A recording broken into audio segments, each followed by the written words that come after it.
Hello everyone, welcome back to the session. This is your chemistry teacher Venkatesh Mandala. Manam previous sessions lo we understood various concepts of thermodynamics, and in the previous session we understood about the first law of thermodynamics. So that explains the energy changes that are occurring in a particular system, right?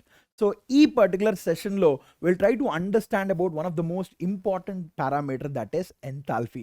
అసలు enthalpy అంటే ఏంటి, why are we defining this particular term enthalpy, and దాంతో పాటుగా how do you define enthalpy change అన్న విషయాన్ని మనం ఈ particular సెషన్లో అర్థం చేసుకుంటాం. అండ్ దాంతో పాటుగా will try to understand about one of the most important concept, that is heat capacity. Okay, what exactly is heat capacity in this particular session? So before I define what exactly is enthalpy, I have to get back to internal energy. మనం previous సెషన్స్లో internal ఎనర్జీని ఎలా define చేసాం, ఒక system కానీ ఉన్నట్లయితే, so if there is a system, okay, and ఈ particular సిస్టంలో the total energy of the system, this includes every type of energy, దీన్నే మనం ఏమని డిఫైన్ చేసామంటే ఇంటర్నల్ ఎనర్జీగా డిఫైన్ చేసాం, right? Correct. Then what was change in internal energy? So we discovered that internal energy can be changed in various ways. So ఇది ఒక system అన్నట్లయితే దీంట్లో there could be change in internal energy that could be caused because of the heat and work. So these two parameters could cause the change in internal energy. So we discovered that by using first law of thermodynamics, we discovered an expression for heat, work and the change in internal energy. So ela define chesam, we understood that delta U, this is represented by U, whereas delta U is equal to, okay, heat plus work. Okay, so ఒకవేళ heat is added to the system అనుకోండి, అప్పుడు మనకు heat అనేది positive value. So when is heat positive? If heat is added to the system, this is added to system, okay. Then when is it negative? When heat is released from the system, అప్పుడు మనకు this will be a negative value, correct? Where you have is released from system. Alane, work is a positive value when work is done on the system. This becomes a positive value when on the system, when work is done on the system. Alane, work becomes a negative value when work is done by the system. So this is something we learned as per the sign conventions, and we use first law of thermodynamics to explain the change in internal energy. So ఇప్పుడు ఈ ఎంథాల్ఫీని మనం ఎందుకు define చేస్తున్నామంటే, ఒక chemical reaction ఎప్పుడైనా మీరు జరిగేది గమనించినట్లయితే, నార్మల్గా మనకు జరిగే ఎన్నో కెమికల్ రియాక్షన్స్, మనం చేసే ప్రతి కెమికల్ రియాక్షన్ కూడా it happens at the atmospheric condition. So నార్మల్గా అట్మాస్ఫియరిక్ కండిషన్స్లోనే మనం ఒక పర్టికులర్ కెమికల్ రియాక్షన్స్ని చేస్తుంటాం, correct? So let's say I have a chemical reaction. So నాకు ఒక chemical reaction where reactants are reacting to form products, ఇది ఒక chemical reaction, okay. So this particular reaction is occurring at constant pressure కదా, this is occurring at constant pressure, okay. So నార్మల్గా there is a change in state for sure. So ఇది ఒక process కనుక, this is the initially, ఇది ఒక system. So ఈ సిస్టంలో ఇనిషియల్గా రియాక్టెంట్స్ ఉన్నాయి, ఫైనల్గా ప్రోడక్ట్స్ ఉన్నాయి. సో లెట్స్ సే దట్ ఇనిషియల్గా దీని యొక్క ఇంటర్నల్ ఎనర్జీ ఇస్ యూఆర్, సరే యూఐ అనుకుందాం, అండ్ సిమిలర్గా U F is the, so instead I will write 1 and 2, that's better. So లెట్స్గా ఇనిషియల్గా U1 is the internal energy and U2 is the final internal energy అనుకుందాం when the reaction is done, okay. So ఇప్పుడు నేను ఏం చేస్తున్నానంటే, ఈ particular సిస్టమ్కి I'm applying first law of thermodynamics. ఇక్కడ ఫస్ట్ లా అప్లై చేసినట్లయితే ఎలా రాస్తాను? I will right this. What is first law of thermodynamics? So the change in internal energy, that is delta U is equal to, Okay, heat is added to the system or released by the system. So I'm just representing that as Q. దీన్ని Q గా represent చేస్తాను. Plus work is done by the system or on the system. So I will write it as PdV. It is Q minus P into delta V. So why am I writing this? Because pressure is also a constant value. So this is how I write my work done. Okay, and inkokati entante, as this is the heat that is added to the system or removed, or energy that is released from the system, so hence I can say this is happening at constant pressure. Okay, so I will mention this as QP. Okay, so ఇప్పుడు ఏం చేస్తానంటే I will try to express this delta V as U2 minus U1. So ఇప్పుడు ఎలా రాయొచ్చు దీన్ని? Can I write this as U2 minus U1 is equal to QP minus P into V2 minus V1. Can I write it like this? Okay. So తర్వాత ఏం చేస్తానంటే, now I will take this PV2 to this side and U1 to that side. So అప్పుడు ఏమవుతుంది నాకు ఇక్కడ U2 plus PV2 will be equal to, okay, QP plus U1 plus PV1. Correct? So this is what I will get here. So now here this is referred to as the enthalpy. This is referred to as the enthalpy. Okay, so now this is referred to as the enthalpy, which is known as the heat content of the system at constant pressure. What is the meaning of this? This is referred to as the heat content of system at constant pressure. Understood? So this is the meaning of enthalpy. So now can I write this? So if this is enthalpy is denoted by the letter H anamata.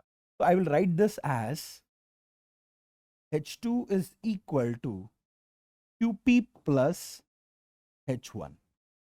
Hence, I can write delta H is equal to H2 minus H1 is equal to QP.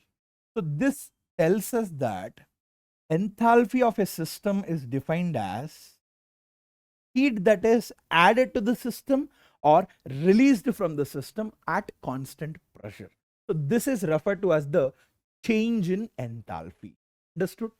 So this is referred to as the change in enthalpy. అర్థమైందా?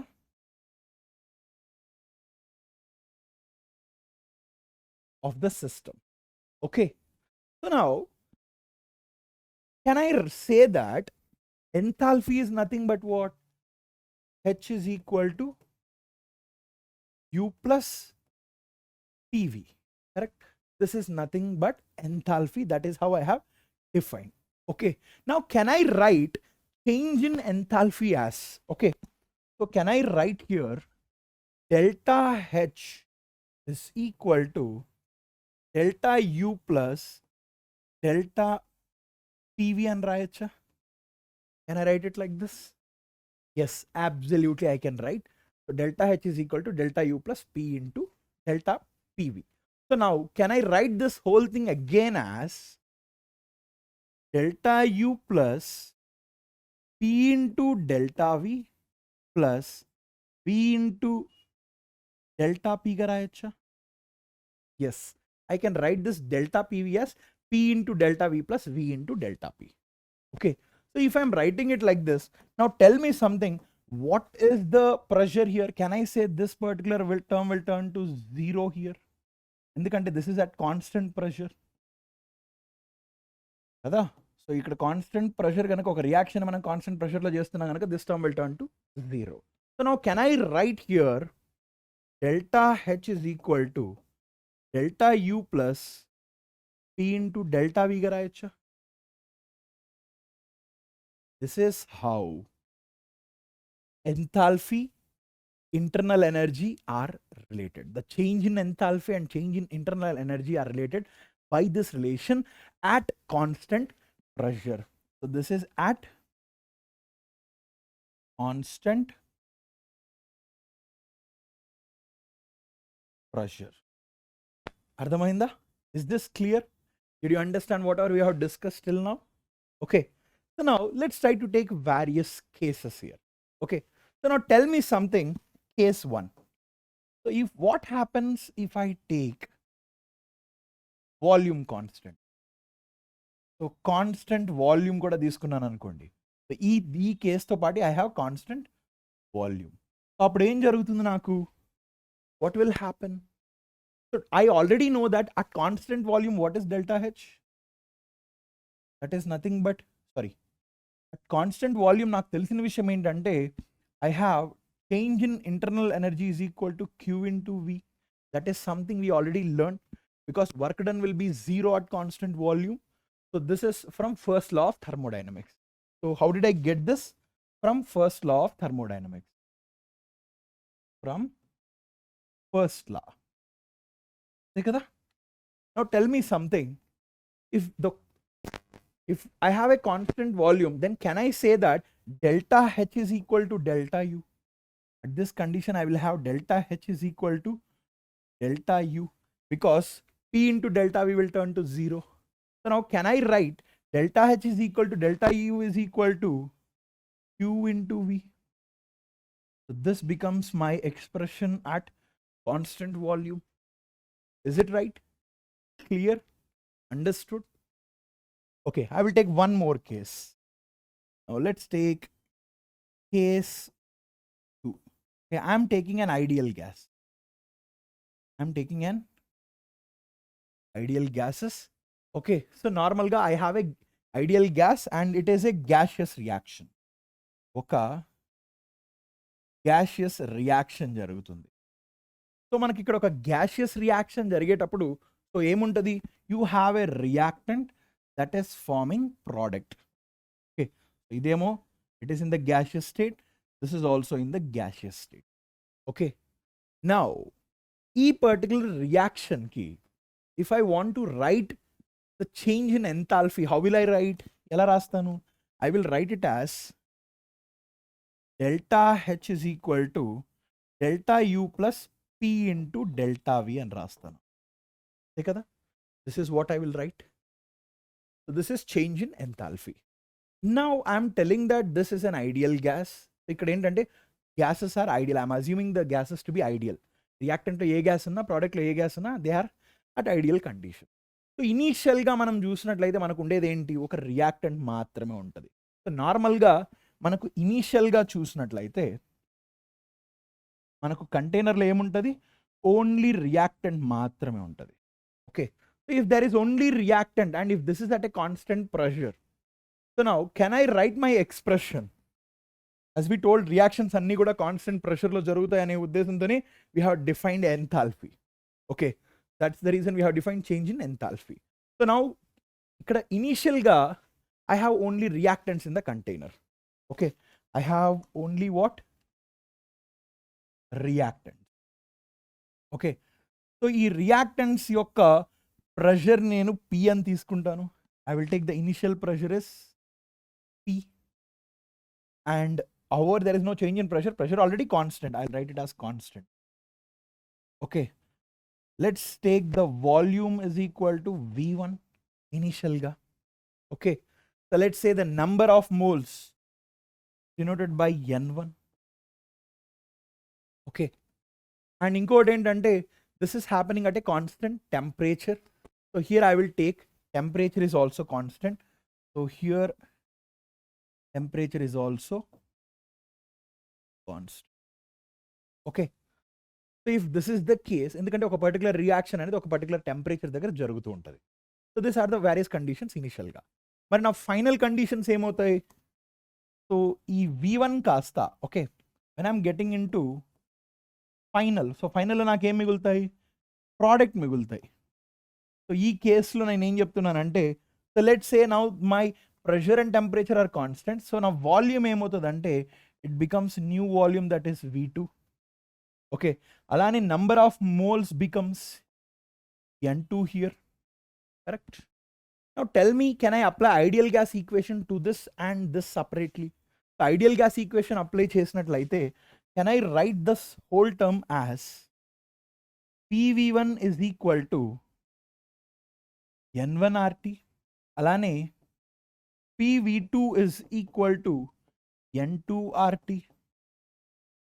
where N1 and N2 are the gaseous reactants. Gurtupetukondi, we are only talking about the gaseous reactants.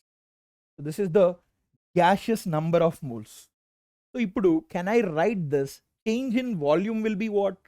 Okay, normal ga manam chusinattlaithe inko one of the most important thing here is, so ఇటువంటి reactions లో ఒకవేళ మనకు solids liquids ఉన్నా కూడా వాటి వల్ల కలిగే change in volume is literally zero. Okay, that will be a very very small volume. So ఇటువంటి రియాక్షన్స్ లో మనకు సాలిడ్స్ ఉన్నా కూడా the change in volume that they will cause is very very less. So అందుకనే ఇటువంటి reactions లో ఒకవేళ solids ఉన్నా కూడా, సో ఇన్ జనరల్ ఈ solids and liquids, okay, delta V will be approximately equal to zero. అందుకనే మనం మొత్తం ఇక్కడ దీన్ని క్యాలిక్యులేట్ చేయడానికి, the change in volume calculate చేయడానికి only we're taking gaseous number of moles మాత్రమే. Okay, did you understand this? Is this clear? So now can I write this whole thing as, okay, can I write this as delta H is equal to, okay, before I write this, can I write this thing as, if I subtract this 2 minus 1, so ఇది ఒకవేళ ఇది 2 అనుకో, ఇదేమో 1 అనుకుందాం. So if I subtract 2 minus 1, can I write P into V2 minus V1 will be equal to N2 minus N1 RT. What is the meaning of this? So can I write this again as P into delta V is equal to delta N into RT. So what is delta V represents? So delta V represents change in volume. అంతే కదా, change in volume represent చేస్తుంది. What is delta N representing? Change in gaseous number of moles. So ఇక్కడ this is really important. Delta N represents change in gaseous moles అనమాట. Okay, so if this is the case, now can I write from this? So ఇక్కడ నుంచి can I write here, okay, delta H is equal to delta U plus delta nRT rayacha, where here delta n is representing what? Change in gaseous number of moles. Okay, is this clear? Understood? Okay, so this is what you have to remember. This is how you do it. Okay, so ఇక్కడ బేసికల్గా మనకు రియాక్షన్స్లో change in gaseous number of moles అంటే you take the stoichiometric coefficients. So here you can say the stoichiometric coefficients. Here you have N1 and N2. Okay, did you understand this? This is how you get the other expression for delta H in terms of the gaseous reactants and the products. Is this clear? Understood? So now tell me something. So we defined about what exactly is the change in enthalpy. Okay, so now tell me, oka system undanukondi. So if I have a system, okay, e system which is at constant pressure,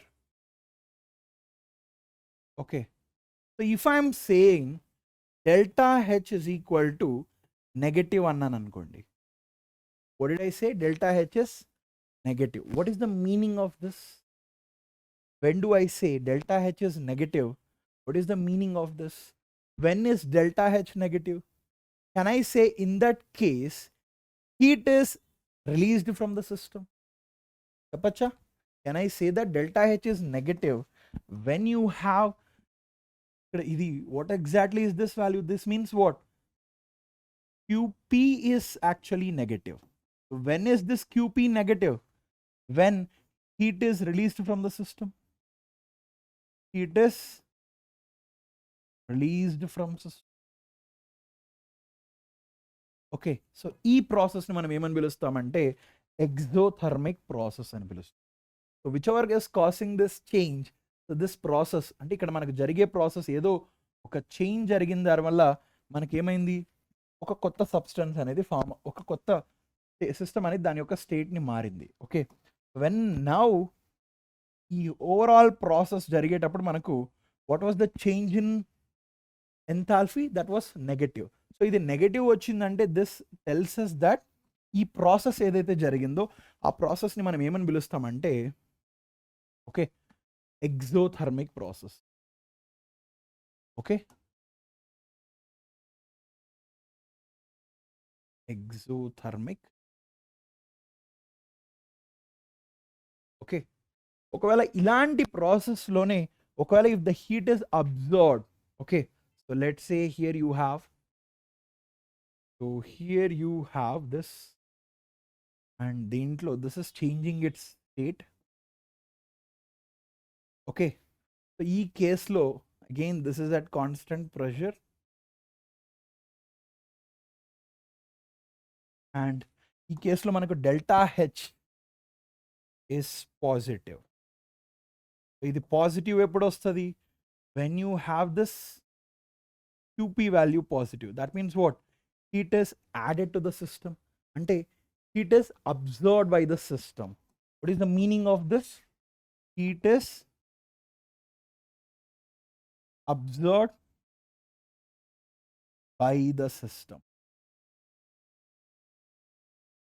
by the system. అంటే ఈ process మనం ఏమని పిలుస్తాం అంటే endothermic process అని పిలుస్తాం. What is this process? endothermic. Is this clear? Understood? Okay, now we will try to define something that is known as, so ivi graphical ga kuda represent cheyochu. Okay, so if you want to represent this graphically, I will just show the graphs. Ee graphs gurinchi clear ga I will explain it to you as we go through this particular session. Endukante we will be using this graphs to explain certain other things also. So normal ga exothermic process lo oka reaction jarugutundi anukondi ikkada. So ee process lo, so let's say if this is a reaction, if this is an exothermic process, oka reaction jarugutundi anukondi, so ikkada manaku this is the extent of reaction,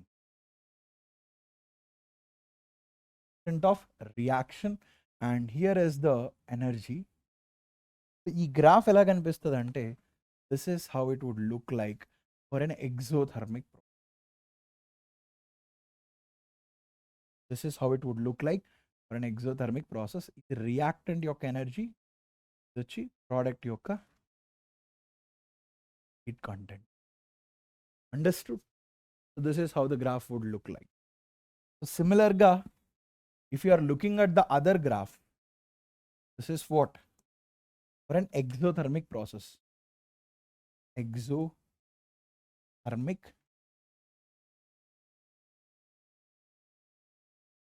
process. Okay, alane if I am taking endothermic process, graph anedi ila untadi. Just showing you graphically. Okay, so we will use this graphs again where we will understand more about this. Okay, the energy, ఇది మళ్ళీ extent of reaction. ఈసారి నా graph ఎలా ఉంటుందంటే this is how my graph would. ఇది ఒక endothermic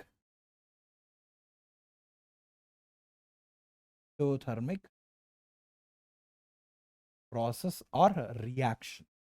okay, I'm referring to a reaction అన్నమాట. అర్థమైందా?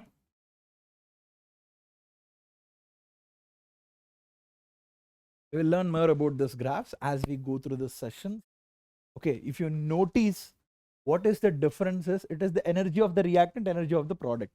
Exothermic reaction case lo chusinattlaithe the energy of the product is very very less. Chudandi ikkada, so this becomes the energy of the product. And ikkada chusinattlaithe energy of the product is more than the energy of the reactant. Observe this. The energy of the product, I'll name this. Okay, this is more compared to that of the reactant. That is the major difference here. Okay, exothermic process ki endothermic. Understood? Okay, now let's try to understand a concept that is known as heat capacity. Okay, after understanding heat capacity, we'll try to define more about different changes in enthalpy. Arena? So heat capacity ante enti? So na daggara oka system undanukondi. So let's say I have a system. Okay, this is my system, and I'm saying that this system has a mass m. ఈ system యొక్క mass ఎంత? m అని చెప్పాను. Okay, and now the heat capacity of this particular system, what is it? ఈ system ఏదైతే ఒక mass m ఉందో, the heat capacity of the system is defined as the amount of heat that is needed to change the temperature of the system by 1 degree Celsius. అంటే if I want to change the temperature of the system by 1 degree Celsius, నాకు ఎంతైతే heat అవసరం అవుతుందో దాన్ని మనం heat capacity అని పిలుస్తాం. So let's say if this is my system, so ఈ సిస్టమ్ని I want to change the temperature. So let's సే ఇక్కడేమో ఈ system initial temperature, let's say this is at T1. Okay, and I want to change it's temperature to T2 అనుకుందాం. Okay, I want to change its temperature to T2. So now ఇక్కడ ఇలా మార్చాలంటే నాకు కొంత energy, కొంత heat అనేది అవసరం అవుతుంది కదా. Let's say that is Q. Let's say that is capital C అందాం. Let's say I will say this as capital. So this is the heat added or removed to change the temperature of system by 1 degree Celsius. So ante ikkada T2 can be equal to what? So T2 could be equal to T1 plus 1 degree Celsius aina undachu, ledante this could be T1 minus 1 degree Celsius aina undachu. Okay, so okavela if it is minus 1 degree Celsius ante this is the heat that is removed from the system. If it is T1 plus 1 degree Celsius ante that is heat that is added to the system. So ikkada can I say that, okay, can I say that whatever the heat that I am adding here, okay, I will write this as Q. Okay, first I'll write this as Q. So ఇది Q1 అని అనుకోండి. Okay, so దీన్ని నేను I have defined Q is equal to C ఎప్పుడు when rise in temperature is 1 degree Celsius, rise or decrease in temperature is 1 degree Celsius, appudu Q is equal to C avutadi. Okay, so now tell me something. This is very clear that, okay, the heat that is added to the system or removed from the system to change the temperature, ante ikkada if I want to change the temperature of this particular system, so if I add more heat, there will be a more change in temperature. So this tells us very clearly that, so if I'm adding more heat to the system, the change in temperature will be more. That is obvious. So this is something that tells that the Q value to this, okay, so Q, that is heat added or removed from the system, heat added to the system or removed from the system will be directly proportional to delta T అని చెప్పొచ్చా? So more is the difference, then more is the heat that is released or added to the system. Is it clear? So temperature difference ఎంత ఉంటే that tells us that there is more amount of heat that is added to get that change in temperature. If the temperature is decreasing, more amount of Q is released to get to that particular lower temperature. And Absolutely. So if this is changing from T1 to T2 ante obviously it involves heat is added to the system. Q is the heat is added to the system. So based on the change in temperature, this will be the heat that is added to the system or removed from the system. So this is something we are very clear about.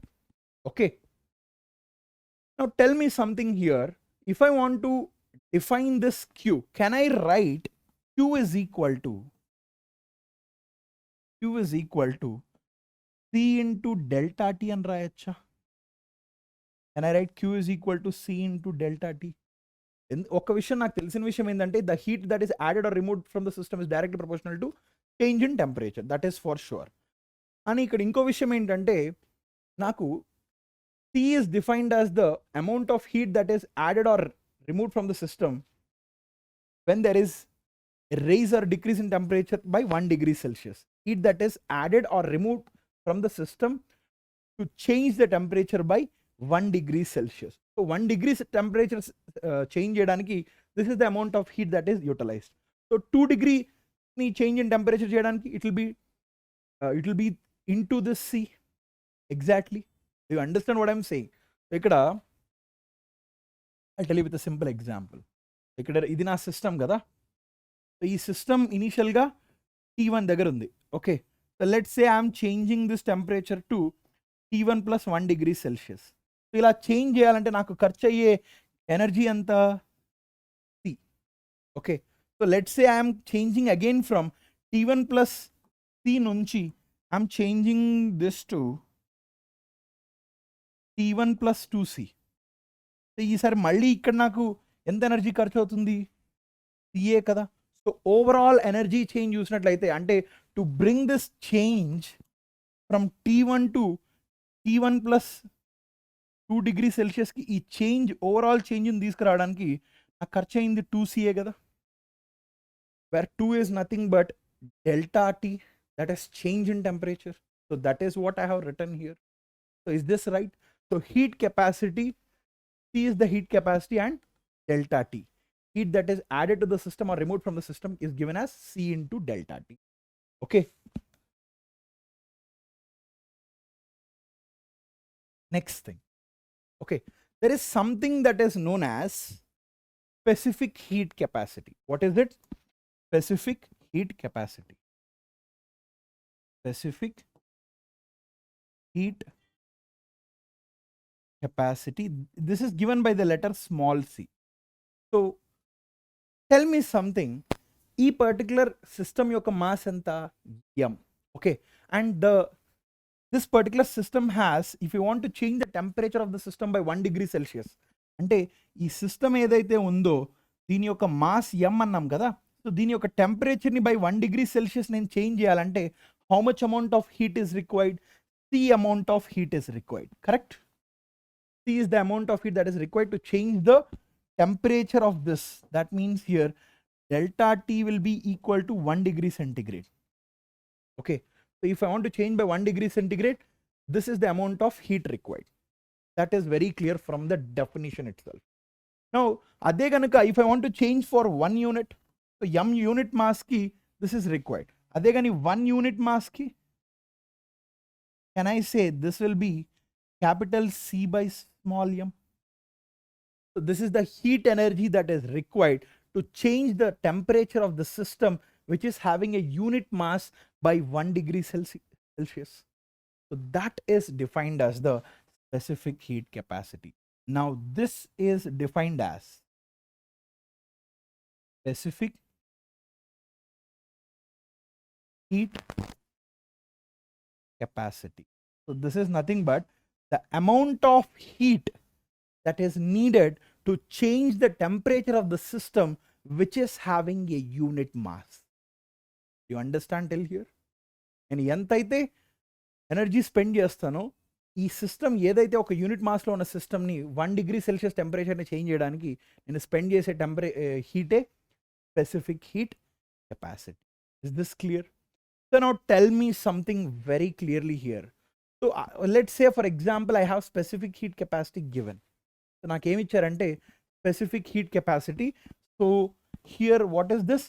So C is equal to capital C by m. అంటే can I write in this place Q is equal to mc into delta T. Right?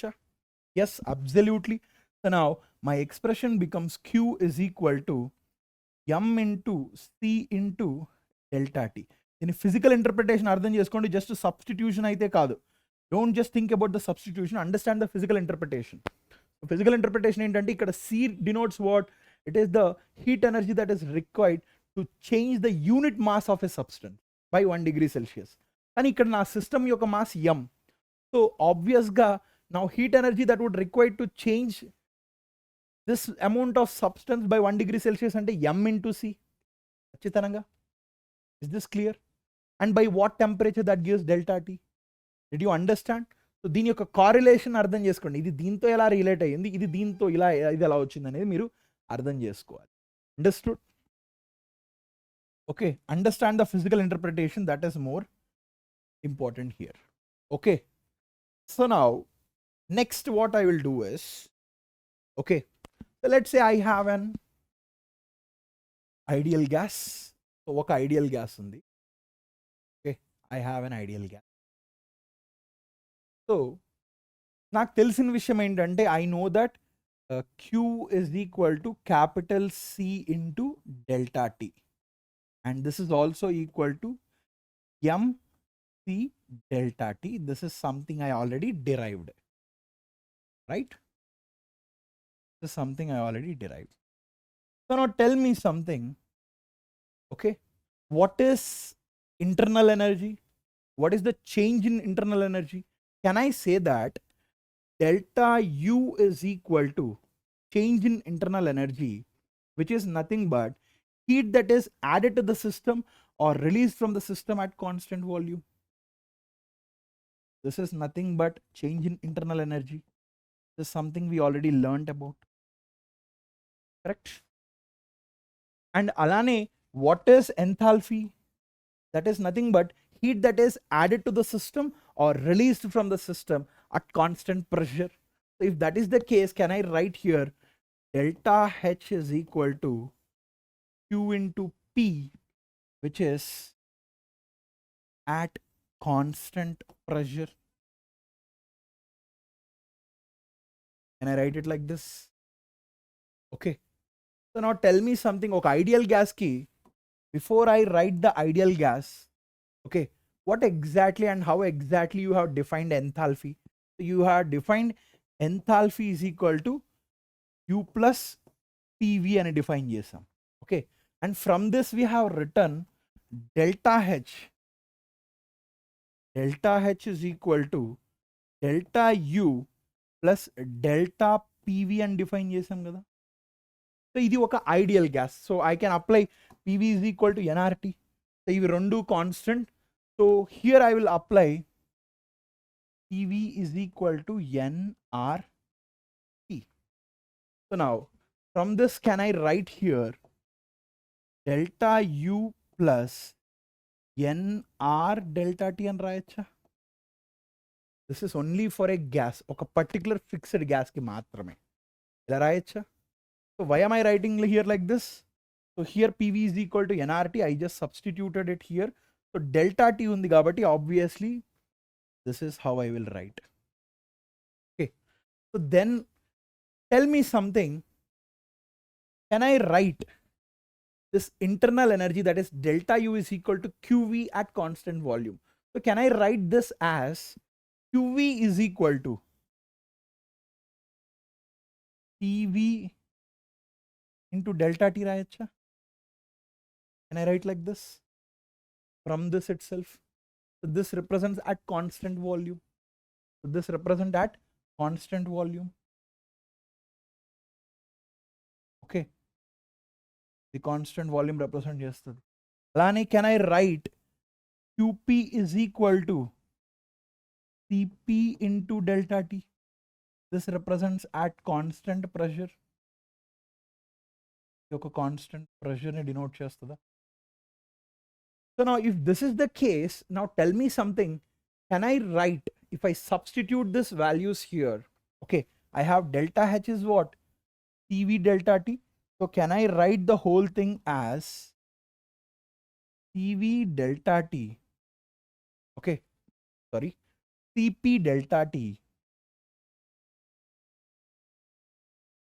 Cp delta T will be equal to delta H is what? Delta U is what? Cv delta T plus Nr delta T. So ఇక్కడ నుంచి నాకు ఏమొస్తుంది? Cp minus Cv is equal to Nr. It depends upon the number of moles of the gas. So for 1 mole of gas, for 1 mole of gas, I will get what? Cp minus Cv is equal to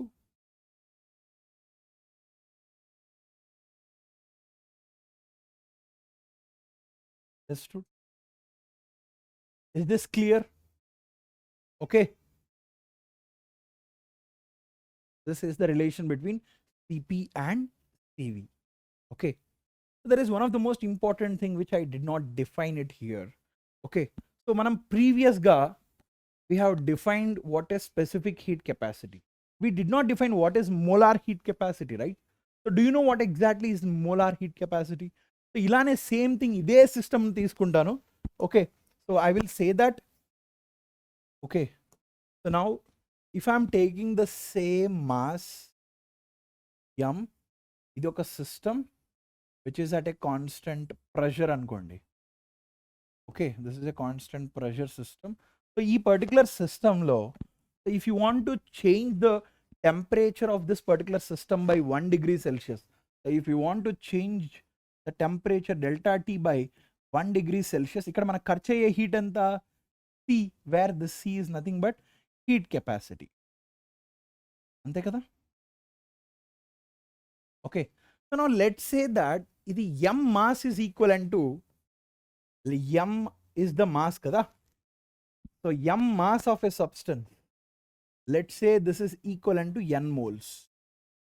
Let's say this is equivalent to n moles అనుకుందాం. So if this is the case, can I say that here C is the amount of heat that is required to change the temperature of n moles of this substance by 1 degree Celsius? ఇలా కూడా define చేయొచ్చు కదా. So if I want to change the temperature of this particular system, which is actually of n moles by 1 degree Celsius, C is the amount of heat that is needed. This is also one way of defining heat capacity. So now tell me something, for 1 mole, if I want to define it for 1 mole, then I have to say for same change in temperature has to be 1 degree Celsius, I have to say C by N. So this represents molar heat capacity. Molar heat capacity.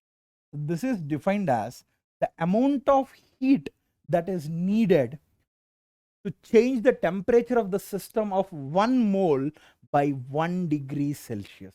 So this is referred to as the molar heat capacity, and this is defined by the letter capital C. M is equal to C by, this is how you define molar heat capacity. Understood? Is this clear? Okay. So now we will try to understand about various enthalpy changes. Okay. So ippati varaku we understood what is enthalpy, how to define the change in enthalpy, and danto paatuga we understood something that is known as heat capacity. Okay. So now ఒకవేళ if you want to figure out, okay, if you want to figure out ఒక system ఉంది కదా. So let's say this is my system. So ఈ system అనేది, it has undergone some change. If it undergoes some change, there could be some change in delta H.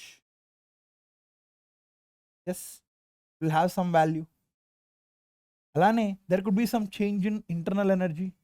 It will also have some value. Correct? మరి ఇవి ఎలా కనుక్కోవాలి? How do you figure this out experimentally? ఇవి మనం ఎక్స్పెరిమెంటల్గా figure out చేయాలంటే we use something that is known as calorimeter. What is it? Calorimeter use చేస్తాం. We use something that is known as calorimeter. So basically, this is a gadget, this is an instrument that is used to figure out the energy changes that are happening in this particular process by controlling certain conditions. So ఒకవేళ ఈ calorimeter if I am maintaining constant pressure, what is it? If I am maintaining constant pressure maintain చేశాను అనుకోండి దీంట్లో, so and then I am calculating the heat changes that are happening in that particular system. ఈ systemలో at constant pressure, if I am trying to calculate the heat changes that are happening, then that represents QP. This represents QP, heat changes that are occurring in this particular system at constant pressure. Then what is QP exactly? This is nothing but delta H. ఇలా calculate చేస్తాం. So delta H is calculated by controlling this pressure, by keeping the pressure constant and calculating the changes that are occurring, the heat changes that are occurring in the system, whether the heat is added to the system or heat is removed from the system, all the heat changes that overall gives us the delta H value.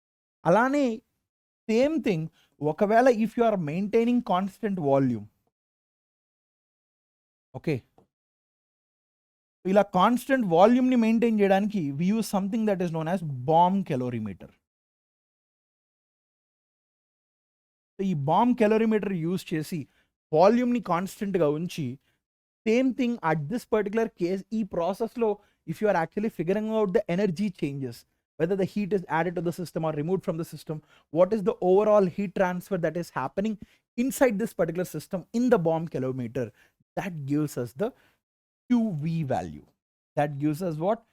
QV value, which will be equal to change in internal energy. Okay, this is how you calculate change in enthalpy and change in internal energy. Is this clear? Did you understand till here?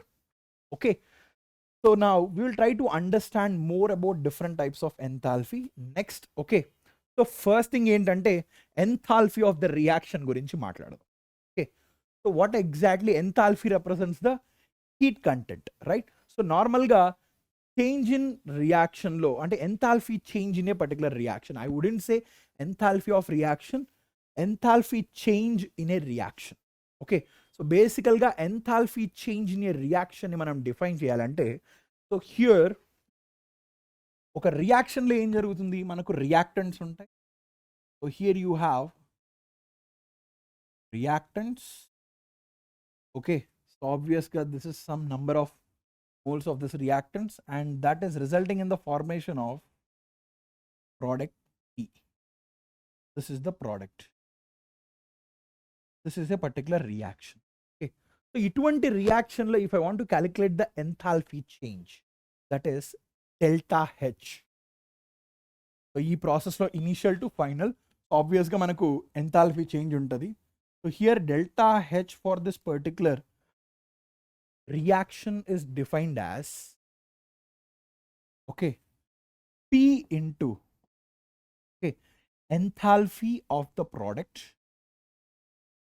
P into enthalpy of the product minus R into enthalpy of the reactant. Okay, so if I generalize this, దీన్ని కనుక నేను generalise చేసినట్లయితే, so if you are generalizing this, on generalizing you will get delta H is equal to, okay, summation of, okay, summation of stoichiometric coefficient. So I will say this as the product stoichiometric coefficient. So what is it? Product stoichiometric coefficient, okay, into, so this product stoichiometric coefficient into enthalpy of the product. What is this? Enthalpy of product minus summation of reactant stoichiometric coefficient. What is it? I will have reactant stoichiometric coefficient, reactant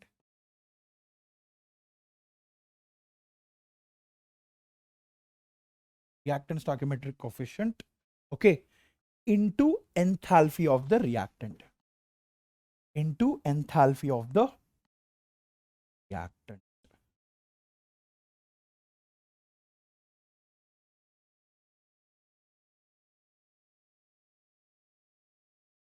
Let me take one example and show you how to write exactly to this. Okay, so let's say for example, ఇది ఒక reaction అనుకుందాం. So let's say I have H2 plus O2 give rise to 2H2O. Okay, so here this is 2H2 and వీటి యొక్క states వచ్చేసరికి here this is in the gaseous state and this is something in the liquid state. Okay, so ఇప్పుడు enthalpy of this particular reaction మనం ఎలా define చేస్తామంటే enthalpy change in this particular reaction is defined as delta H of this particular reaction. Okay, so here you have to define reaction kabatti this is the symbol delta RH, delta RH, that represents the symbol to enthalpy change in a particular reaction. So delta RH, this will be equated to, so what is the number of moles here? 2 into enthalpy of water, okay, minus 2 into, this is the summation, ఒక్కటే product ఉంది కాబట్టి only this I am using. So now I have to use for the reactants. So this is 2 into enthalpy of hydrogen plus 1 into enthalpy of oxygen. This is referred to as the enthalpy of the reaction. Understood? Is this clear? This is how you define the enthalpy of a particular reaction. Then what exactly is the standard enthalpy change of a reaction? Ante, so here standard enthalpy of a reaction is nothing but the enthalpy that is change. Same thing, ఇక్కడ కూడా same ఏంటంటే ఒక reactant ఉంటుంది. Okay, ఈ reactant అనేది it is farming product.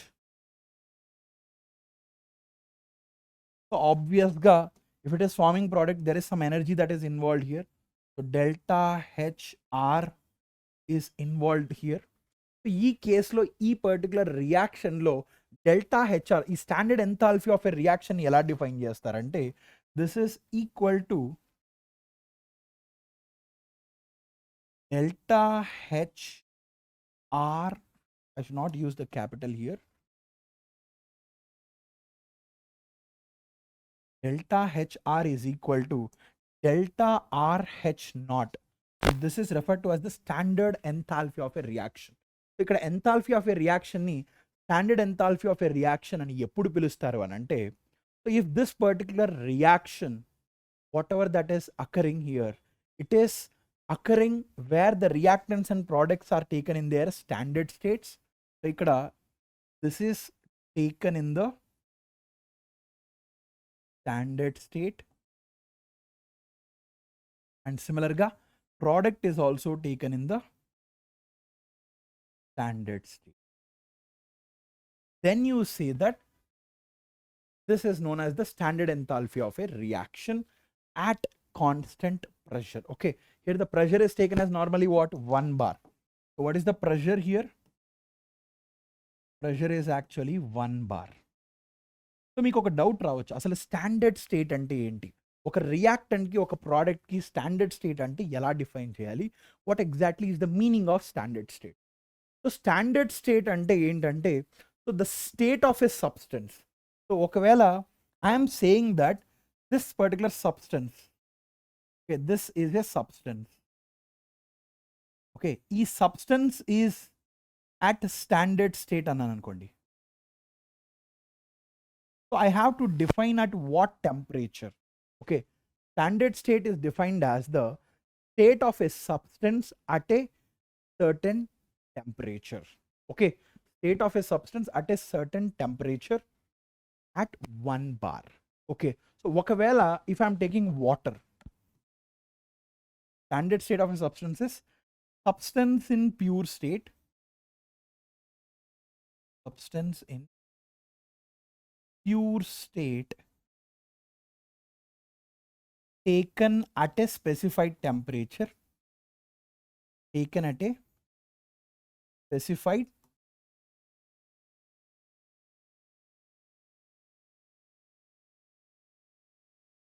temperature and 1 bar. అంటే 1 bar అంటే literally this is nothing but 1 atmosphere.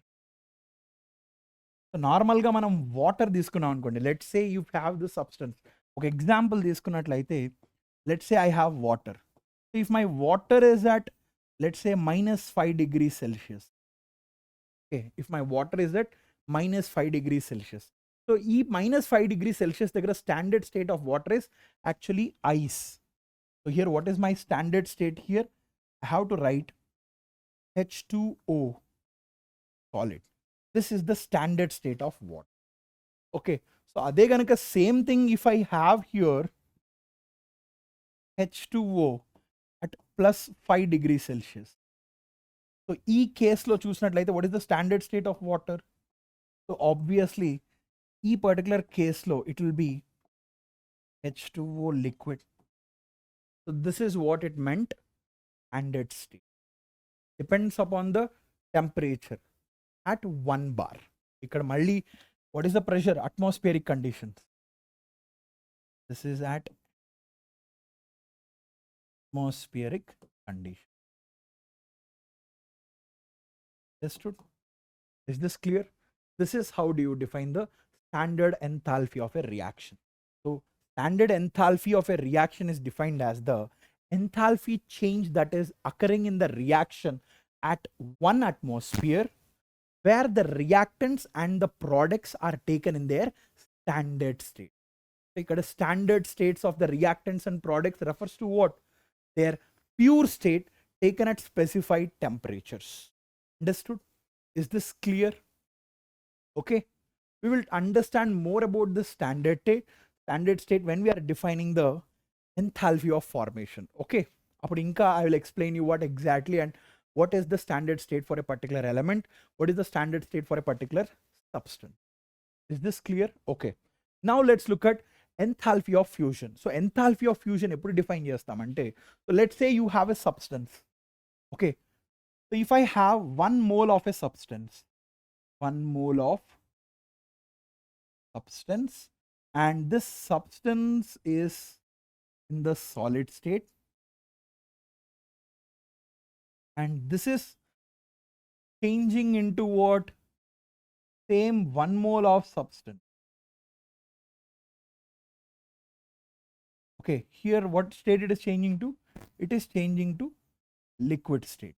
So ఇప్పుడు ఇలా చేంజ్ అయ్యేటప్పుడు నార్మల్గా ఒక బెస్ట్ ఎగ్జాంపుల్ తీసుకున్నాం అనుకోండి, దీనికి one of the best example that you can take is water. Okay, so నేను వాటర్ తీసుకున్నాను అనుకోండి, ఇక్కడ H2O which is a solid that is converting into H2O that is a liquid. So e process involves certain energy change here. So here the energy change that is involved when 1 mole of a substance that is in the solid state which is taken in its standard state, which is taken in its standard state. So now here you have to understand that this is taken in which state? Standard state. Okay, so normal ga manaku ee standard state ni eppudu define chestamante, it is generally defined at room temperature. So standard state of a substance generally, okay, defined at room temperature. ఎందుకంటే ఎన్నో reactions మనం room టెంపరేచర్లో చేస్తుంటాం. Okay, that is at 298 Kelvin. Okay, that is 25 degrees Celsius దగ్గర మనం ఎక్కువగా standard స్టేట్ని define చేస్తాం. So ఇక్కడ కూడా మనకి ఏంటంటే, if you have a substance which is in the solid state, so H2O solid is converting into H2O liquid. So here at what temperature this is happening? At its melting point, at constant temperature. Here that is its melting point, that is 0 degrees Celsius. So here whenever you have a substance in its standard state at constant temperature and 1 atmospheric pressure. So ikkada kuda entante constant temperature. What is the constant temperature here? Okay, constant temperature maintain chestam, as well as what is the pressure. Pressure is also constant. That is basically your 1 atmosphere. మరి constant temperature అంటే దాని అర్థం ఏంటంటే it's melting point. It's melting point. So ఈ process జరిగేటప్పుడు the energy change that is involved here, so that is there is some delta H that is involved in this process. Here delta H, దీన్ని మనం enthalpy of fusion. Okay, this is referred to as the enthalpy of fusion. So the energy thing that is involved in this particular process, where the process is done, where a solid is converted into a liquid at a constant temperature, that is its melting point, at 1 atmospheric pressure. So here the energy changes that are involved is nothing but enthalpy of fusion. That's true. So ఈ particular case లో కూడా H2O solid is converting into H2O liquid with certain amount of energy here. So where you have delta fusion of H is 6 kilojoule per. అంటే ఈ process నేను చెయ్యాలంటే this is a positive value. So this tells me that this is the energy that is added to this particular system to change it into a liquid. Okay, is this clear? ఈ 1 mole of substance నేను లిక్విడ్గా మార్చాలంటే ఇంత energy నాకు ఖర్చు అవుతుంది అనమాట. Next thing, now let's try to understand what exactly is the enthalpy of vaporization. So ఈసారి enthalpy of vaporization is nothing but enthalpy change that is involved when 1 mole of a substance, that is when 1 mole of a substance that is in its liquid state is converted into its gaseous state at 1 bar and its constant temperature, that would be its boiling point. Okay, ఇక్కడ ఒక substance ఏదైనా సరే, so ఈ substance, okay, how much is taken? 1 mole of this substance. What is its state? It is in the liquid state. So ఈ substance నేను I am converting into what? Substance that is in the, again same 1 mole, but it is in the gaseous state.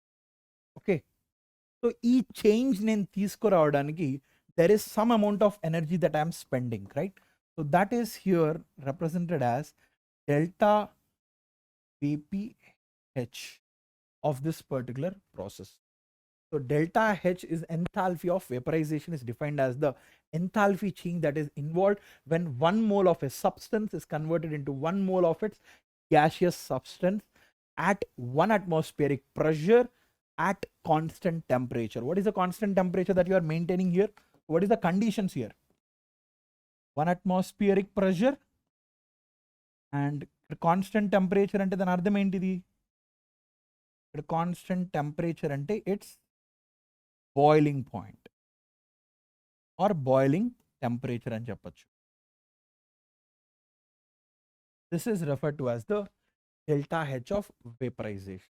Best example ఏం తీసుకోవచ్చు ఇక్కడ? You can take water here. So here you have H2O which is in the liquid state is converted into H2O which is in the gaseous state. Okay, so here you are taking 1 mole. So ఈ process మనం చేయడానికి ఏంటంటే you spend some amount of energy, that is delta vaporization of H. This is the energy that you are spending to convert this liquid into gaseous state at what is the conditions here? ఇక్కడ ఏంటంటే 1 atmospheric conditions and the temperature is what? 100 degrees Celsius. You understand this? This is the constant temperature. అందుకనే constant temperature అని మనం చెప్తున్నాం. Okay, and similarly there is something that is known as standard enthalpy of sublimation. So here standard enthalpy of sublimation define చేసే ముందు what exactly is sublimation? What is happening in sublimation? ఒక gas అనేది, ఒక solid అనేది that is directly converting in to a gaseous substance, right? So here enthalpy of sublimation is defined as, so when 1 mole of a solid, okay, when 1 mole of a solid in its standard state is converted into 1 mole of a gas at 1 atmospheric pressure and constant temperature. What exactly is this? So whenever you have 1 mole of a solid, you have a substance, okay, and that substance is in the solid state, okay, and each substance whichever is in the solid state, how much is taken? 1 mole of this particular substance is taken, and if this is converted into a substance,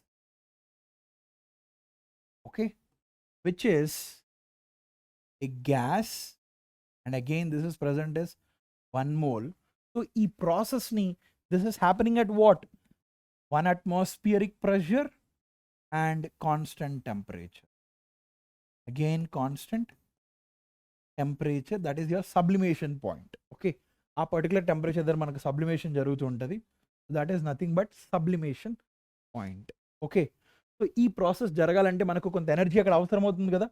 So this particular energy, that is delta H sublimation, this is referred to as the delta H of sublimation. So ivi standard values antunnam kabatti you have to mention not here. I'm sorry, I forgot to mention it. Delta H naught. Previous case lo mention chesama. Yes, we have mentioned it as delta R H naught. So ikkada kuda you have mentioned it as delta H naught. So here also you have to mention. Okay, is this clear? Mari next slide lo kuda you have to mention this as not, because you are taking this at the standard conditions.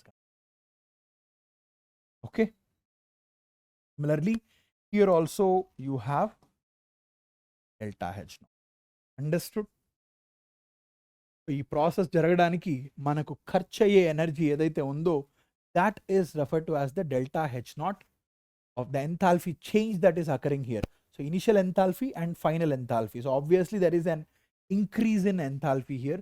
So this is referred to as delta H of the sublimation for a particular substance. Okay. Next thing, standard enthalpy of formation. So what exactly is standard enthalpy of formation?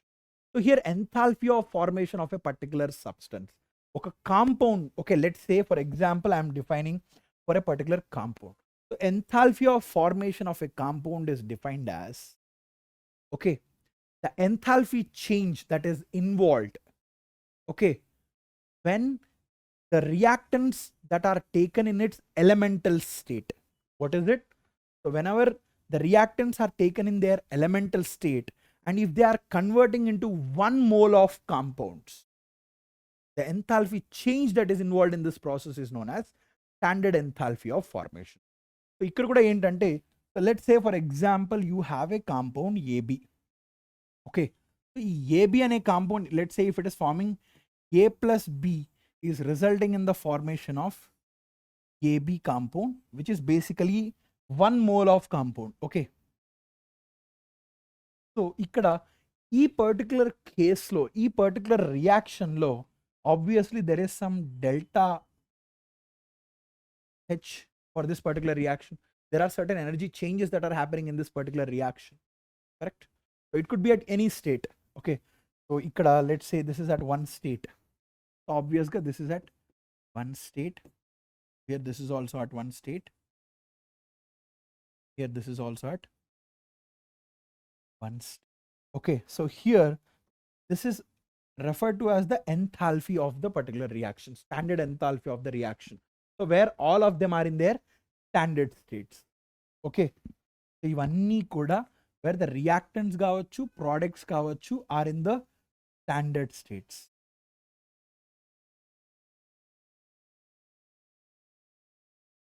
Okay, and ikkada okave, and the other thing here is ikkada manaku reactants ganaka if they are present in their elemental standard states, the most important thing e condition tho paatuga if they are present in their elemental standard states, ante దీని అర్థం ఏంటంటే, so this are present in their most stable states at certain temperatures and pressures. అంటే 1 atmospheric pressure దగ్గర at a particular temperature దగ్గర, that is your 298 Kelvin normal గా if they are present in their elemental state, okay, which is their most stable state. So normal ga manam deenni oka elements ki ela define chestam ante elemental standard state ante most stable allotropic form of element. మనకు తెలుసు elements అన్ని కూడా different allotropic form లో exist అవుతాయి. Let's say carbon తీసుకున్నట్లయితే carbon exist as graphite, diamond, buckminster, fullerene అలా. So ఈ మూడిట్లో కూడా one of the most stable form of the compound is the graphite. So if let's say for example నాకు carbon dioxide form అవుతుంది అనుకోండి. So ఇక్కడ ఈ పర్టికులర్ కేస్లో if this is all this conditions are followed, then I can say that this delta H of this particular reaction is delta formation of this particular product. Do you understand? So this can be told as this. Okay, when you can say this, this can be told only when the enthalpy change that is happening in this particular reaction, where the reactants are taken in their elemental standard states or elemental stable states, that is resulting in the formation of a product which is also at its standard state. Understood? Is this clear? So idantha kuda malli ekkada same 1 atmospheric pressure dagara jarugutundi, that is your normal atmospheric conditions. Okay, so ade ganaka if you are looking at one of the example to this, okay, if I am taking carbon dioxide, see where this is a graphite which is reacting with oxygen, and that is resulting in the formation of CO2 అనుకోండి. Okay, so here this is graphite, ఇది ఒక gas and this is also a gas. So ఈ particular reaction ని I can say that enthalpy of formation and define చేయొచ్చు. And one of the most important thing is 1 mole of the product ఏ form అవ్వాలి ఇక్కడ. So నీకు stoichiometric equation ఇక్కడ ఏంటిది, only 1 mole of product should be formed. Then you can say this delta H for this particular reaction is enthalpy of formation. So ఇక్కడ ఈ reaction జరుగుతుంది అనుకోండి. So 1 mole of carbon is reacting with 1 mole of oxygen to form 1 mole of CO2. So ఈ particular కేసులో మనకు ఎంతో కొంత energy అనేది రిలీజ్ అవుతుందా? Let's say here the energy that is released is delta H of the reaction, delta H naught. This is the energy that is released. So ikkada heat of reaction must and should be equal to enthalpy of formation of CO2. ఎందుకంటే ఇక్కడ నేను తీసుకున్న reactants రెండు కూడా they are taken in their elemental standard states, elemental standard states, okay, where you have graphite and where you have oxygen. Understood? Is this clear? The elemental standard state ante ikkada carbon exists as allotropic form, that is graphite is the stable state of this carbon. Okay, so అందుకని ఇక్కడ ఈ particular కేసులో నేను ఏం రాయొచ్చు అంటే my delta R H naught for this reaction is nothing but delta F H naught for this particular reaction. Understood? So similar guy if you want to write, so where this is for what, CO2. Okay, so ఒకవేళ if I want to write for carbon monoxide అనుకోండి, so can I write similarly where you have C of graphite? Okay, let's say if this is reacting with O2 gas, that is resulting in the formation of, okay, so 2C plus O2 give rise to 2CO plus ikkada some amount of energy that is released, delta HR naught. This is the some amount of energy is released in this particular. So can I say E particular case lo delta HR naught is equal to delta F? Can I say this? I'm going to write it here. Can I say that delta H naught R for this particular reaction is equal to delta H naught formation of carbon monoxide and jappacha? Can I say this particular reaction? No, I cannot say this. Why I cannot say this? Why this is wrong? So ఎందుకు ఇది తప్పంటే ఇక్కడ మనకు it should result in the formation of a product which is only of 1 mole. Okay, so ఇక్కడ నాకు 2 moles form అవుతుంది కనుక so it is forming 2 moles. Why it is wrong? Because 2 moles are formed.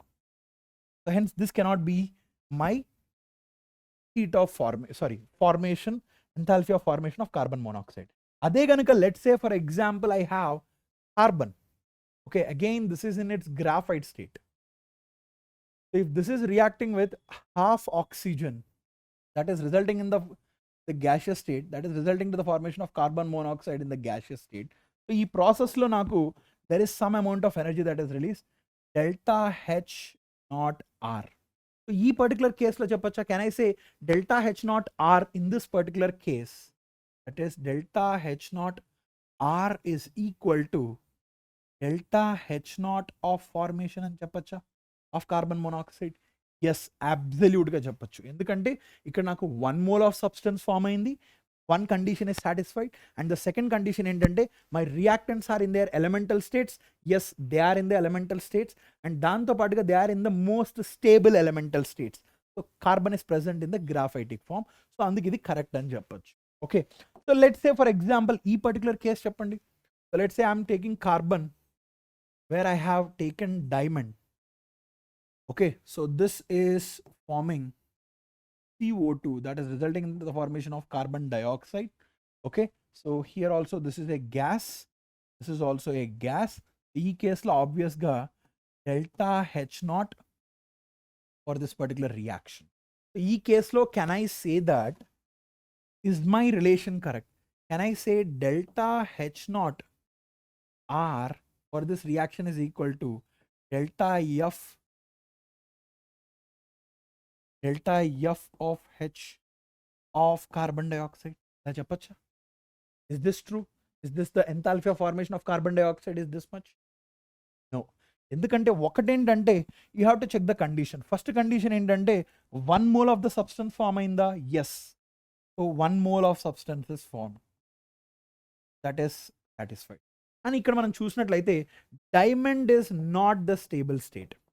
This is not the stable state of carbon. అందుకనే మనం ఏంటంటే you just cannot write this particular. అర్థమైందా? Is this clear? Understood? Okay, so సిమిలర్గా let's say for example I have this particular equation. So ఈసారి ఏం చేస్తానంటే I will take H2 plus I2 is forming 2HI. Okay, so this is the gaseous state, this is in the solid, and this is also in the liquid state. Okay, so let's say if they are at their standard state. Okay, so ఇక్కడ ఏంటంటే, so now tell me something. So ఈ whole process లో, okay, so ఈ overall process లో మనం చూసినట్లయితే, so what's happening here? This H2 plus I2 is forming 2HI. So if this is forming, let me write on the top here. I will write here H2 plus I2 is forming 2HI. Okay, so ఈ particular case లో, can I say that obviously ఈ process జరిగేటప్పుడు there is some heat of reaction that is involved? Okay, so can I say in this particular case this is equal to heat of formation? ఇక్కడ కూడా చెప్పలేం. But can I say that, so ఇదే equation ని గనుక, okay, if I am dividing it by 2, what happens? I will get half of H2 plus half of I2 will be forming 1HI, whereas this becomes delta H naught R whole divided by 2. So this is equal to heat of formation అని చెప్పచ్చా? Yes, I can say that this is equal to delta H naught of. Is this clear? Okay, and remember one of the most important thing here. So heat of formation of an element is always 0. The heat of formation of an element in its stable state, ali gurtu pettukondi, what is it? Heat of formation or enthalpy of formation అని చెప్పు, that is better. Remember this, enthalpy of formation of most stable state of an element is 0. గుర్తుపెట్టుకోండి మీరు, you have to remember this. Okay, this will be 0. Okay, that means, can I say that delta formation H naught for carbon graphite is 0? Graphite is actually 0 అని చెప్పచ్చా? I can absolutely say that is 0. The enthalpy of formation of this particular graphite is actually understood. Do you have any doubts still here? So compounds ki ila define chestam, whereas for the elements this is how you define it. So that means, for example, if you want to write for this also, can I say delta F H naught of oxygen? Okay, here it is oxygen. This is also equal to 0 అని చెప్పొచ్చు. Yes, the enthalpy of formation of its elemental compounds in its most stable state is also equal to 0. Okay, is this clear? Okay, fine. Let's try to write this enthalpy of formation equation for a particular compound. So let's say we are writing, okay, నేను ఏం చేస్తున్నానంటే calcium oxide plus carbon dioxide is resulting in the formation of CaCO. Okay, so ఈ process జరిగినప్పుడు obvious గా there is some enthalpy of a reaction that is involved here. So that means, so this is the solid state, ఒక gaseous state, again this is in solids. Okay, so obvious గా దీంట్లో కొంత energy enthalpy అనేది involve అయింది. This is the enthalpy change of a standard enthalpy change of this particular reaction. So ఈ particular case లో can I say delta HR, can I say delta formation of H naught of CaCO3 is equal to delta H naught for this particular reaction? ఇలా చెప్పచ్చా? There's no way I can say. This is also wrong. ఎందుకంటే this will be true. ఎప్పుడు true ఉంటుంది? If you have the element, the reactants in the elemental state. ఇక్కడ 1 mole అయితే form అయింది, resulted in the formation of 1 mole, but these are not in the elemental states. Elemental states అంటే, so if you have calcium plus carbon plus 3/2 O2, which is forming CaCO3. Okay, so ఈ process లో if there is some enthalpy of the reaction that is involved here, now you can say that delta F H naught for this particular reaction, that is calcium carbonate, equal to delta H naught of R. ఇలా మనం చెప్పచ్చు అన్నమాట. Is this clear? Did you understand this? Okay. So how do you calculate the enthalpy of reaction? By knowing the formation of the products, enthalpy of formation. So let's say నేను ఇదే reaction తీసుకుంటాను. So let's say, for example, I have calcium carbonate. So this is heated, right? So now it results in the formation of what? CaO plus CO2. Okay, so this is formed.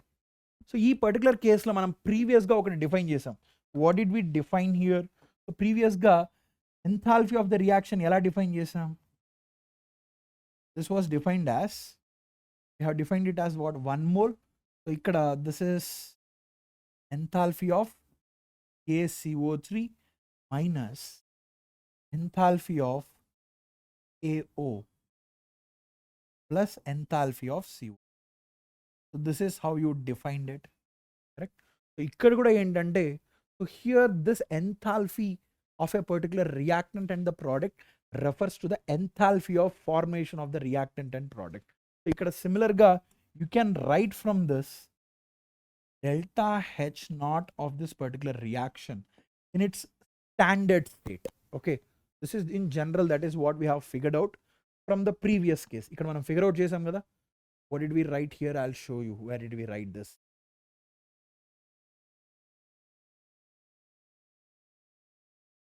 Okay, so here we have written, if you remember, correct? So the same thing, I'm utilizing the same relation. దీనికి నేను delta H not ఎలా రాస్తాను నేను ఇక్కడ? I will right delta H, sorry, I will write for this delta formation of ACO3, okay, minus, and I'm going to write for this delta formation of calcium oxide plus delta formation of carbon dioxide, SCO2. So this is how you write based by using the enthalpy of the formation of the compound. So enthalpy of the product, enthalpy of formation of the product minus than that of the enthalpy of the formation of reactant. My God, sorry, my bad. It's not how I should write, na? So what is enthalpy of the reactant? That is defined as, so what did we write here? Product minus reactant, correct? So this is what we have written. Product minus reactant we did. Here also what you should write? Product minus reactant. Sorry, my bad. So here also, how will you write here? E case lo delta H for this particular reaction can be written as what? H of CO plus H of CO2, okay, minus H of KCO3. Okay, so if you want to write this, the standard conditions, delta HR of H naught is given as, okay, enthalpy of formation of the products minus enthalpy of the formation of the reactant. What is this? Enthalpy of formation of products minus enthalpy of formation of reactants. Okay, so what will be in this particular case?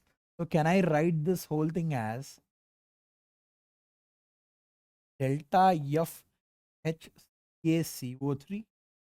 Okay, sorry, products. What is the products? You have two products there. Delta F H of CaO plus delta F H of CO2 minus delta F H of KCO. So this value will come out to be a positive value here. Because delta H not R, this value will come out to be a positive value. If you want to, if you are looking at this reaction, this is a decomposition reaction. This is a thermal decomposition reaction. ఇది ఒక thermal decomposition reaction. అంటే మనం ఇక్కడ energy అనేది supply చేస్తున్నాం. So compulsory మనకు enthalpy of formation of the product minus reactant చేస్తే అది కంపల్సరీ మనకి ఇక్కడ పాజిటివ్ వాల్యూవే వచ్చి తీరుతుంది. This understood? Clear? So you have to account for the number of moles also. గుర్తుపెట్టుకోండి, you have to account for the number of moles as you accounted in the previous case. So ఇంకొక one example we will look at and then will go for the next thing. So let's say for example H2 plus O2 give rise to 2H2O అనుకోండి. Okay, so where you have, this is a gas and this is also a liquid. Okay, this is 2H2. So ఈ particular case లో if someone is asking you to calculate what is the enthalpy of this particular reaction, then how will you calculate this? This is nothing but 2 into enthalpy of formation of water, okay, minus 2 into enthalpy of formation of hydrogen, enthalpy of formation of hydrogen plus 1 into enthalpy of formation of oxygen. This is how you write the expression. Is this clear? La expression rasi, you will find out the enthalpy of formation of a particular substance. Okay, so there is something I just want to share it with you. So normal ga oka chemical reaction manam rastam kada. So let's say for example you have here a reactant Okay, so this particular reactant is forming what? Product, correct? So and then one of the most important thing ఏంటంటే this is a balanced chemical equation అనుకోండి. What is the first condition? It has to be a balanced chemical equation. Okay, దాంతో పాటుగా whether this is its state, ఇక్కడ మనం ఏం define చేస్తాం? దీని యొక్క స్టేట్ని. Okay, what are you defining there? Its state. And సిమిలర్గా ఇక్కడ కూడా దీని స్టేట్ డిఫైన్ చేస్తాం కదా. And if it exist in some allotropic form, so ఇక్కడ మనం అలోట్రోపిక్ ఫామ్ కూడా డిఫైన్ చేస్తామా?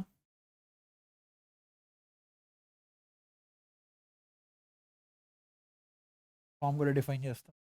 అండ్ దీంతో పాటుగా ఈ ఓవరాల్ ప్రాసెస్లో the enthalpy change of this particular reaction we will define. So you will define something like delta H R for this particular reaction.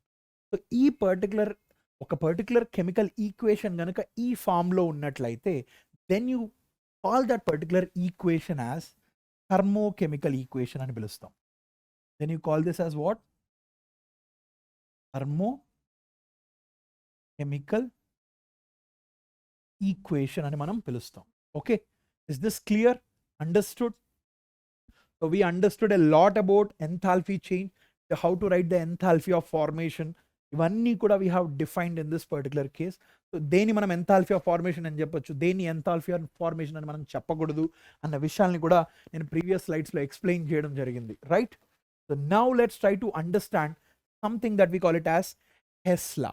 అసలు ఈ హెస్ లా అంటే ఏంటో తెలుసా? Have you ever heard about this Hess law? So let me define it for you. So నార్మల్గా ఒక process జరుగుతుంటుంది కదా. So let's say here you have ఒక ప్రాసెస్ అనేది జరుగుతుంది అనుకోండి. సో ఇక్కడ మనకు ఒక సిస్టమ్ ఉంటుంది.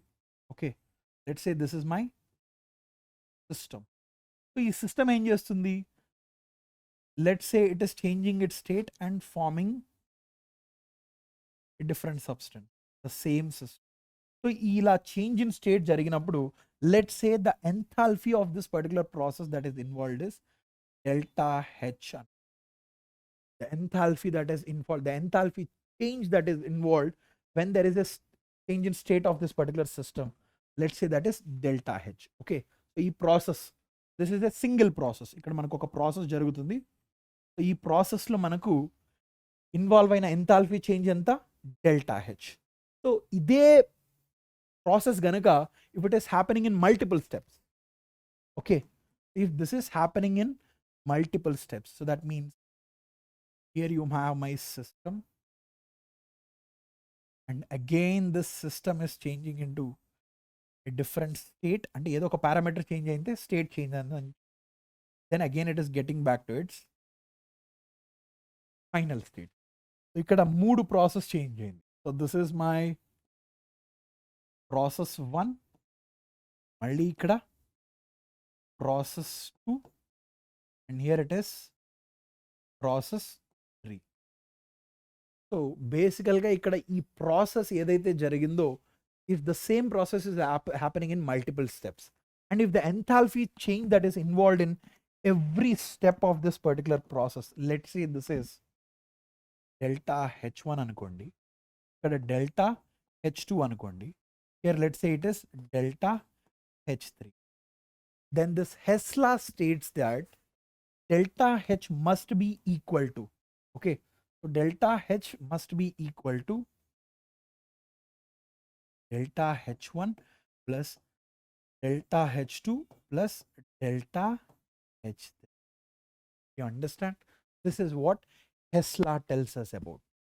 So normal ga oka reaction, oka process, I'll define what exactly is Hess law.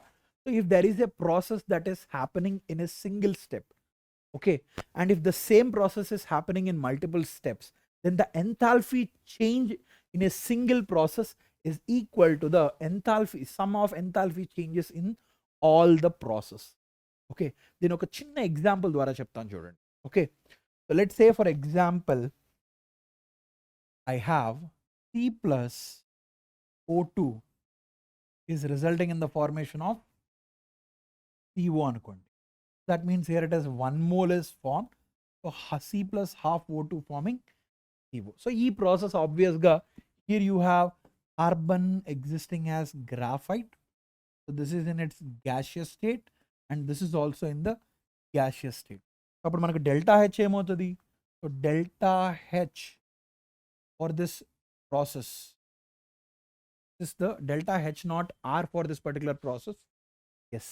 So ఒకవేళ ఇదే ప్రాసెస్ గనుక if it is happening in multiple steps. So multiple steps అంటే ఏంటంటే, let's say that our first step here is, okay, so if C plus O2 is resulting in the formation of CO2. C plus O2 is resulting in the formation of CO2. This is the first step.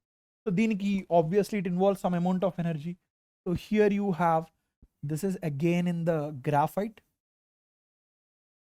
This is in the gaseous state. This is also in the gaseous state.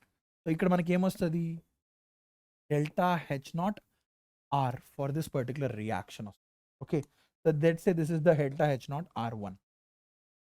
Okay, this is the first step. And the second thing ఏంటంటే, I know that, okay, CO plus O2 will also result in the formation of CO2. Correct? CO plus O2 will result in the formation of CO2. So ikkada idi kuda it is in the gaseous state. This is also in the gaseous state. I will take only half O2. That will result in the formation of CO2. So this is again in the gaseous state. This will be also enthalpy of the reaction. The enthalpy change in this particular reaction. Let me assume here this is delta H naught R2 assume చేసుకున్నాను అనుకోండి. Okay, so అదే కనుక నేను ఈ reaction reverse చేస్తే నాకేమవుతుంది, what will be the reverse of this particular reaction. So if I reverse this particular reaction, నాకు ఈ రియాక్షన్ ఏమవుతుందంటే, CO2 will give me, okay, CO2 will give me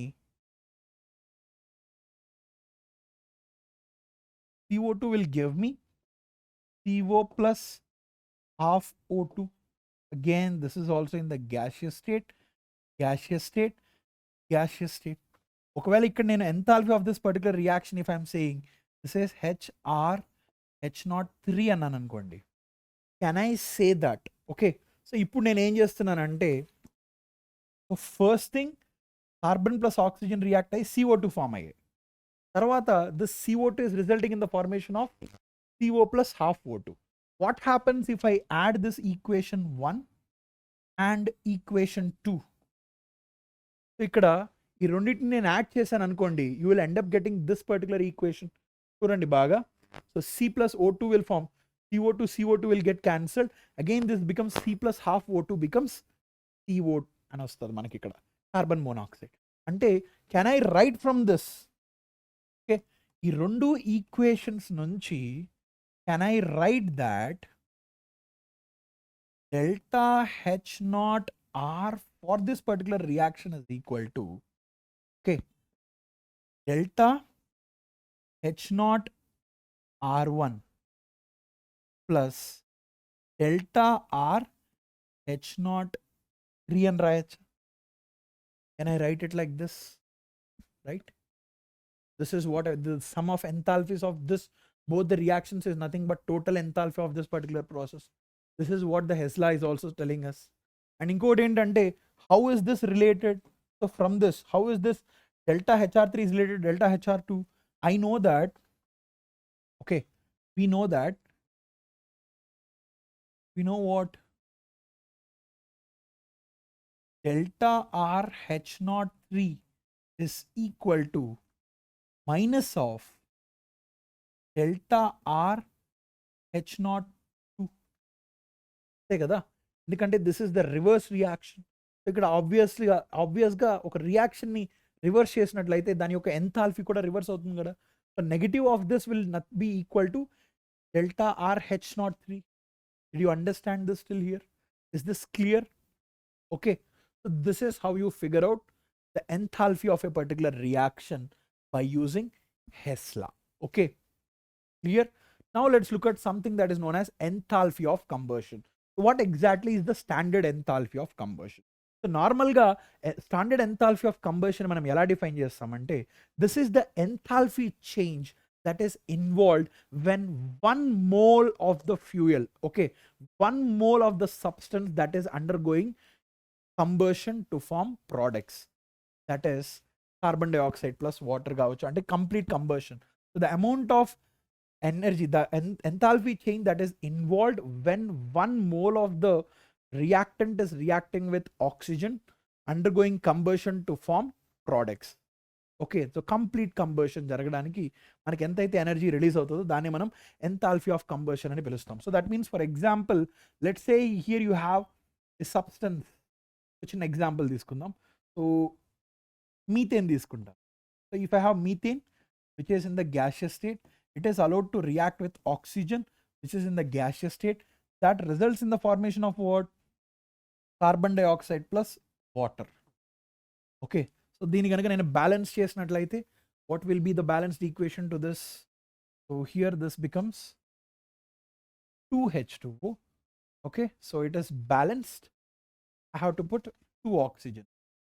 So this is the balanced chemical equation. So ఇక్కడ కూడా this is in the gaseous state, this is the liquid state. So ఈ particular equation standard enthalpy of combustion అని ఎప్పుడు పిలుస్తామంటే, methane is undergoing complete combustion where it is taken is only 1 mole. So how much is methane is taken? 1 mole of substance undergoing combustion.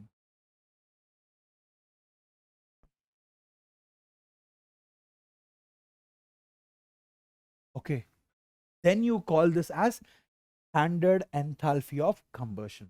The enthalpy change that is involved when 1 mole of a reactant is undergoing combustion, that is complete combustion, that is known as standard enthalpy of combustion.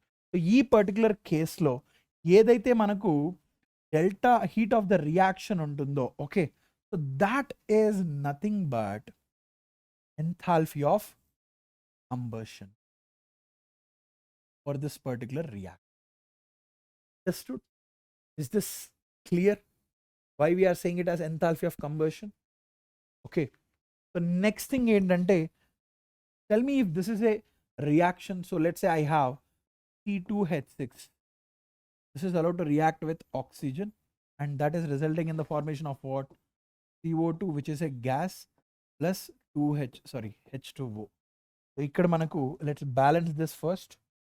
So if I balance this particular equation, I have 2 carbons and I have here 3. So total, so here it is what? 3 and this is 7/2. Can I say that? So ikkada 7/2 ఉంది కాబట్టి నేను ఏం చేస్తానంటే, I'm going to multiply everything with 2. So అప్పుడు నాకు కొత్త equation ఏమొస్తుందంటే 2C2H6 plus 7O2, that results in the formation of 4CO2 which is in the gaseous state plus 6H2O. So ఈ పర్టికులర్ రియాక్షన్ రాశాను కదా. సో ఈ పర్టికులర్ రియాక్షన్లో ఇది ఒక gas, this is again A gas and gas. So ఈ particular reaction ఉంది కదా, దీనికి నాకు వచ్చిన enthalpy of the reaction is delta H R not. This is the standard enthalpy of this particular reaction. Can I say that this is also equal to enthalpy of combustion? No, this cannot be equal to enthalpy of combustion. So where this delta H naught R is not equal to enthalpy of combustion. Understood? So why it is not equal to enthalpy of combustion? ఎందుకంటే ఇక్కడ you have 2 moles of the reactant. So you should have only 1 mole of substance undergoing combustion, but still you have 2 moles of the substance that is undergoing combustion. So now can I say that, okay, enthalpy of combustion in particular case low, that is delta H naught of combustion will be equal to delta R H naught by 2 అని చెప్పచ్చా? Yes, I can say that is true when it comes to enthalpy of combustion. because I'm taking 1 mole of substance and everything is there in its standard states. So standard states refers to the substance state at a certain temperature, that is at 1 atmosphere and at room temperature normal. Okay, is this clear? This is how enthalpy of combustion is defined. Then what is enthalpy of atomization? The enthalpy of atomization and the enthalpy change that is involved when 1 mole of a substance is converted into its atoms. Ante, I will show you with the equations here. So let's say, for example, I have water, H2O. Okay, let's say I have water. So if this water is converted into 2 hydrogens plus 1 oxygen, so obviously, this process, it involves certain amount of energy, that is delta H, not for this particular process. Jaragalante. If this involves certain amount of energy here, so then this is referred to as the enthalpy of atomization. You understand this? The amount of energy that is required, the enthalpy change that is involved when 1 mole of a particular compound is converted into its respective atoms in the gaseous state. Ikkada H2O is in the gaseous state. This is in the gaseous state. This is also gas and gas. That is nothing but enthalpy of atomization. Similarly, for example, if I write one more reaction, methane oka oxygen ki rastanu. This is in the gaseous state. You have 1 mole of substance, and if this is undergoing and forming 2 oxygen atoms, so this particular case lo kuda it involves certain amount of energy change, delta H naught R. This is equal to delta atomization.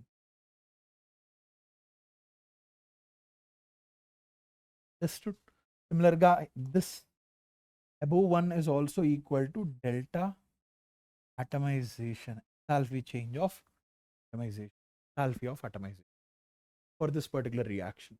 This is the enthalpy of atomization for this particular reaction. Alana, if you want to write for methane, let's say, for example, I have methane here, that is CH4, okay, which is again a gas that is converting into carbon plus 4 hydrogen. So this process jaragadانiki konta energy ఖర్చు అవుతుంది కదా. So let's say that is the enthalpy of this particular reaction is delta HR naught.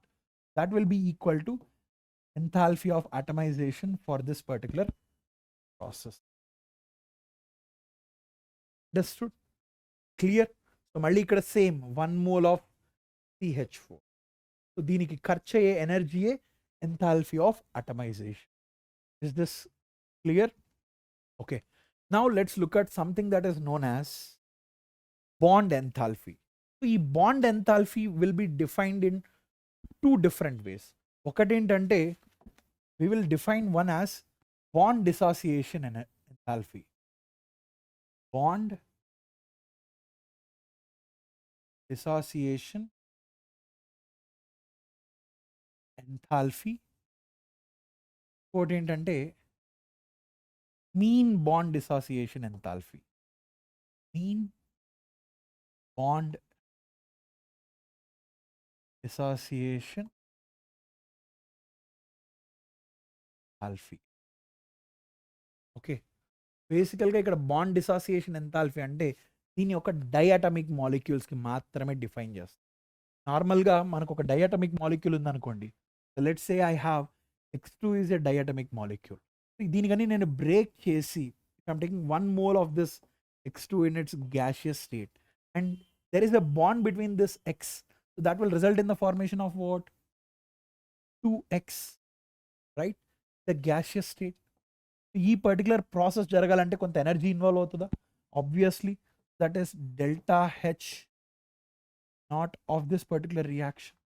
So this bond dissociation enthalpy or bond enthalpy will be equal to this enthalpy of this particular reaction. So this delta bond dissociation enthalpy of H x వీటి మధ్య ఉన్న bond, this will be equal to delta H naught R for understood. Is this clear? Okay, this is how I define bond enthalpy for a diatomic molecule. So this is only defined for diatomic molecule.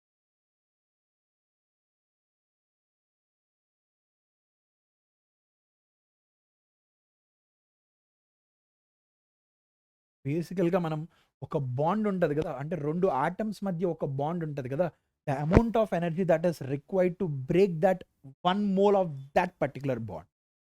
ఇక్కడ ఎక్స్కి మధ్య bond ఉంది కాబట్టి the enthalpy change that is involve to break this 1 mole of this XX bond is nothing but enthalpy of this particular bond. So కొన్ని సార్లు ఏంటంటే when you are taking polyatomic molecules ఏం జరుగుతుందంటే, so let's say I'm taking a polyatomic molecule. So ఈ polyatomic molecule కి వచ్చేసరికి, so let's say I have CH4. So ఈ CH4 నుంచి దీంట్లో ఎన్ని కార్బన్కి హైడ్రోజన్కి ఎన్ని బాండ్స్ ఉన్నాయి? 4 CH బాండ్స్ ఉన్నాయి, కరెక్టా? సో ఇటువంటికి దీనికి 4 CH బాండ్స్ ఉన్నాయి. సో ఇక్కడ ఈ 4 బాండ్స్లో first thing, if I'm breaking all the bonds, so ఇది ఒక గ్యాషియస్ స్టేట్లో ఉంది, this will result in the formation of C plus 4 hydrogens in the gaseous state. Correct? So ఇక్కడ ఈ ఓవరాల్ ప్రాసెస్లో మనకి రిలీజ్ అయ్యే ఎనర్జీ ఏమని చెప్పాం మనము? Enthalpy of the reaction, that is nothing but atomization, enthalpy of atomization. ఈ particular కేసులో మనకు delta H naught R is equal to delta H naught of atomization. అంతే కదా? This is what we have defined, ప్రీవియస్లోనే define చేసాం. కానీ we have to define ఇక్కడ అసలు బాండ్ ఎంథాల్పీ అంటే ఏంటి?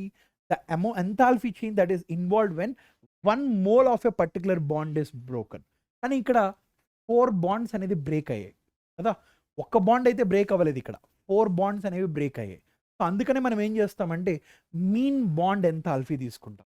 What exactly is the mean bond enthalpy అంటే, అండ్ ఇంకో విషయం కూడా ఏంటంటే here mean bond enthalpy, so here mean bond enthalpy is defined as, ఇక్కడ 3 బాండ్స్ మనం 4 బాండ్స్ బ్రేక్ చేసాం కనుక, so 1/4 of this total value, 1/4 of this delta H naught of atomization will be our mean bond enthalpy.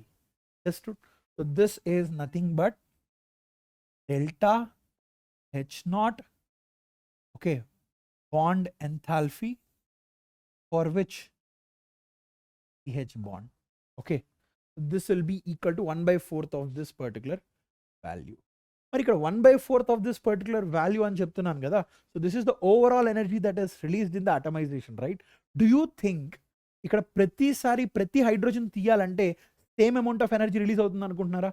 అంటే what I'm trying to refer here is, ఈ పాలిఅటామిక్ molecule ఇక్కడ CH4 ఉంది కదా, so ఈ CH4లో నుంచి ఫస్ట్ ఏం చేస్తాను, నేను ఒక హైడ్రోజన్ తీస్తాను, అప్పుడు ఏమవుతుంది? CH3 + 1 హైడ్రోజన్ ఫామ్ అవుతుంది. సో తర్వాత this is in the gaseous state, మళ్ళీ CH3 నుంచి ఇంకో హైడ్రోజన్ తీస్తాను, కరెక్ట్? మళ్ళీ CH2 నుంచి ఇంకో hydrogen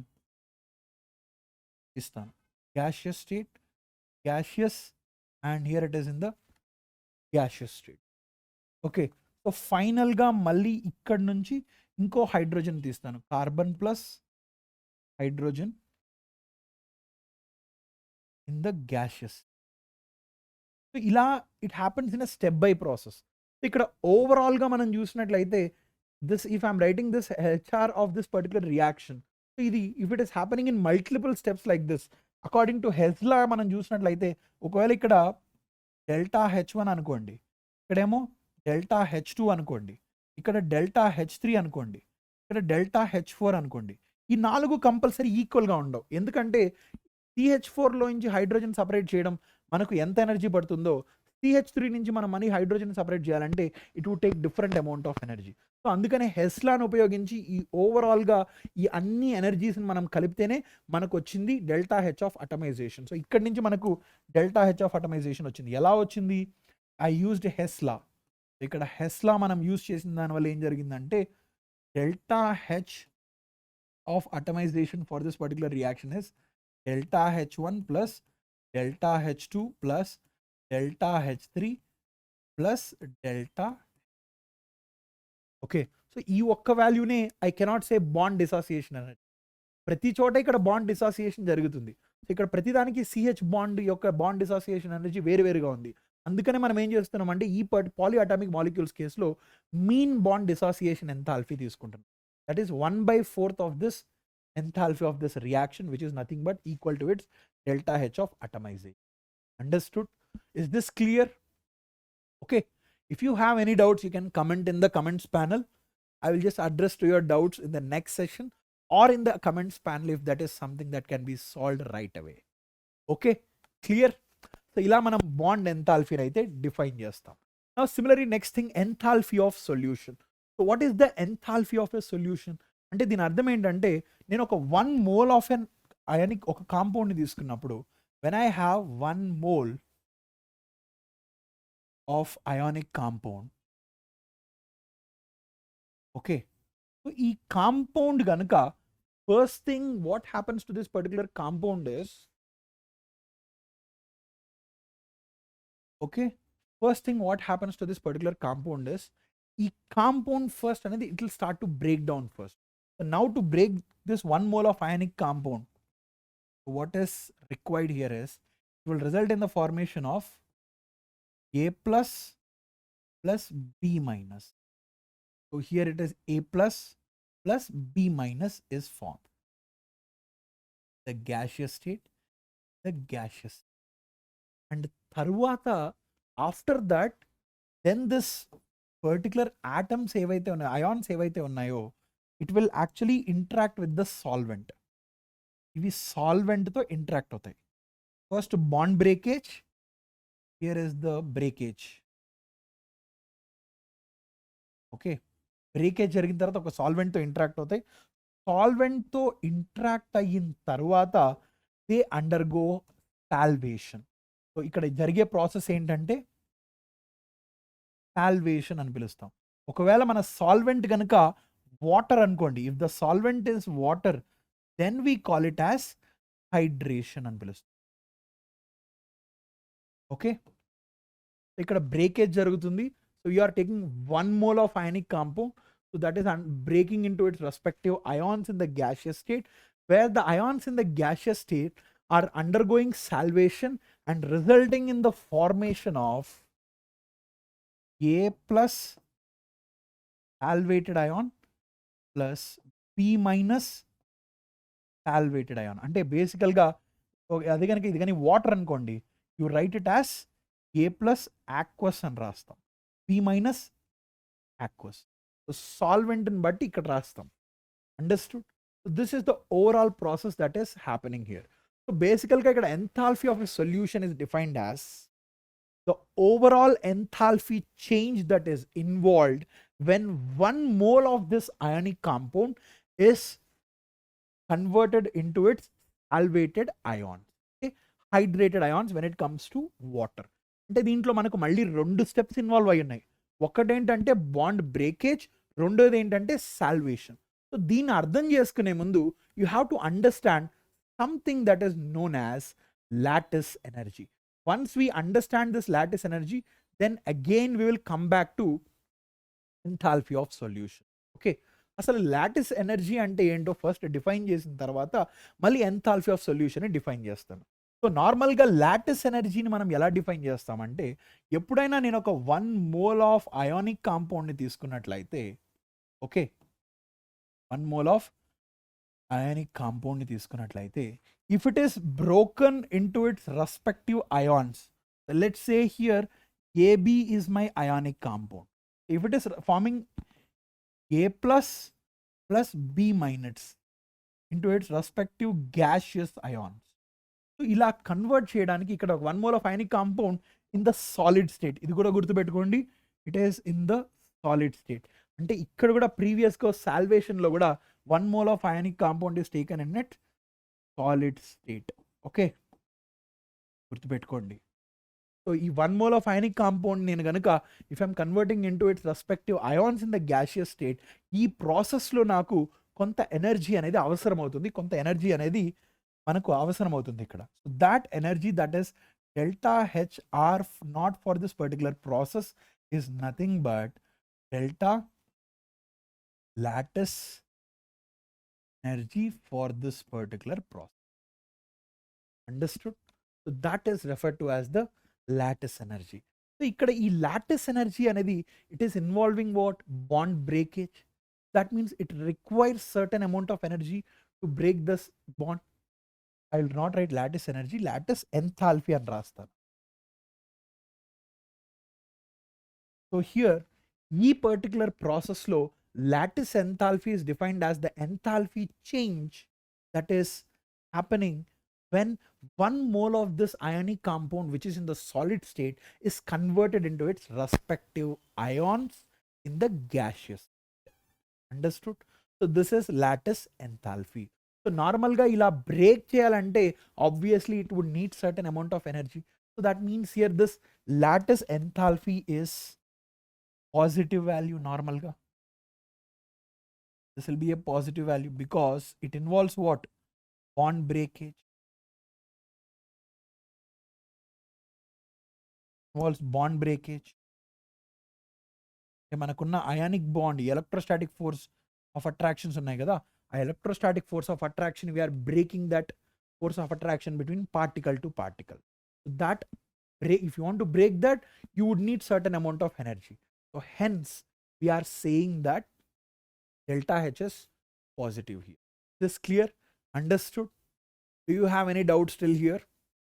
If you have any doubts, you can comment in the comments panel. I will respond to your doubts. Okay. So this is lattice enthalpy. Okay. So normal ga oka particular ionic compound ni lattice enthalpy ఎలా calculate చేస్తారు? There is other one more way. Instead of defining it as lattice enthalpy, if I am saying lattice energy అని define చేశాను అనుకోండి, so energy అంటే అది always positive, enthalpy అంటే that is a positive value. So if I'm saying lattice energy, నార్మల్గా మనం lattice energy అంటుంటాం. So ఈ లాటిస్ ఎనర్జీ నార్మల్గా దేని మీద డిపెండ్ అవుతుందంటే, ఓకే, ఒక అయానిక్ కాంపౌండ్లో this is a takeaway point. A lattice energy depends upon the forces between this A and B. Ante the charge on this positive anion and the charge on the positive charge ion. So this too defines the lattice energy. More is the charge, more will be the lattice energy. This is the first thing. And రెండోది ఏంటంటే it also depends upon the distance. So it is inversely proportional to, the lattice energy is inversely proportional to the distance between the Q plus and Q minus. So these are two most important factors that determines this lattice energy in a ionic compound. ఇది ఎందుకు చెప్తున్నానంటే you will be using in various places to figure out what is the lattice energy for a particular, అంటే కొన్ని ionic compounds ఇస్తారు. So ionic compounds ఇచ్చి which will have the highest lattice energy అని అంటారు. So that time you can use this expression to figure out which has the highest lattice energy. Understood? One of the best example ఏంటంటే if you are looking at E20 questions, so I will just write the questions also. Something like you have NaCl less than, MgCl2 is less than, AlCl3. Okay, this is one thing that will help you figuring out the lattice energy of this particular compounds. Okay, so ఈ lattice ఎనర్జీని ఉపయోగించి we speak about the bond strength. Okay, or you call it as ionic bond strength. So ionic bond strength depends upon this lattice energy. More is the lattice energy, more is the ionic bond strength. Okay, clear? So ఎంతో మంది ionic character ఎక్కువ ఉంటే మనకు ionic bond strength ఎక్కువ ఉంటుంది అని అనుకుంటారు. That is not the right thing. ఇక్కడ మనం చూసినట్లయితే this is the order for what? Lattice energy, that is ionic bond strength. So strength of the ionic bond in AlCl3 is more compared to MgCl2 compared to NaCl. అదే కనుక మనం ionic character order చూసామనుకోండి completely reverse వస్తుంది. Okay, so this is the order for ionic bond strength. Ionic bond strength అనేది మనం ఎప్పుడు కూడా it is defined based on lattice energy. గుర్తుపెట్టుకోండి, this is defined based on lattice energy. Okay, so అదే గనుక if you are talking about the ionic character, so ionic క్యారెక్టర్ని ఎలా define చేస్తామంటే it is based on the Fajans rules. Ionic character విషయానికి వస్తే మనకు NaCl will be greater than, MgCl2 will be greater than AlCl3. So in terms of ionic character, so దీన్ని ఎలా define చేస్తాం? Based on the Fajans rules. Fajans rules ద్వారా define చేస్తాం. గుర్తుపెట్టుకోండి, so ionic character is different, ionic bond strength is different. Ionic character ఎక్కువ ఉంటే ionic bond strength ఎక్కువ ఉంటుంది అన్నది తప్పు. ఓకే, అయానిక్ బాండ్ స్ట్రెంత్ అనేది దేని మీద డిపెండ్ అవుతుంది? లాటిస్ ఎనర్జీ మీద డిపెండ్ అవుతుంది. సో ఈ లాటిస్ ఎనర్జీ అనేది దేని మీద డిపెండ్ అవుతుంది? Based on the charges on this anion and the cation. దాంతో పాటుగా based on the distance between the cation and anion. Lesser distance, more lattice energy. More is the charge, more is the lattice energy. Understood? So ఇక్కడ మనకు +1 +2 +3. అల్యూమినియంలో it will have more charge, hence the lattice energy will also be more అనమాట. Understood?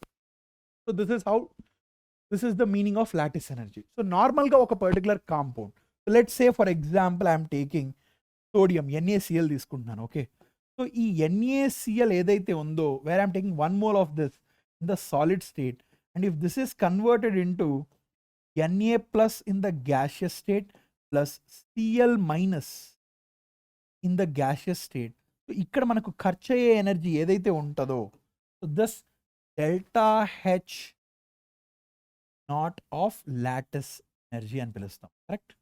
The enthalpy change that is involved in this process is the lattice energy. Okay, బేసికల్గా ఇది ఒక positive value ఉంటుంది. So ఈ వాల్యూని మనం ఎలా calculate చేయొచ్చు అంటే we use something that is known as Born Haber's cycle. What is it? Born-Haber's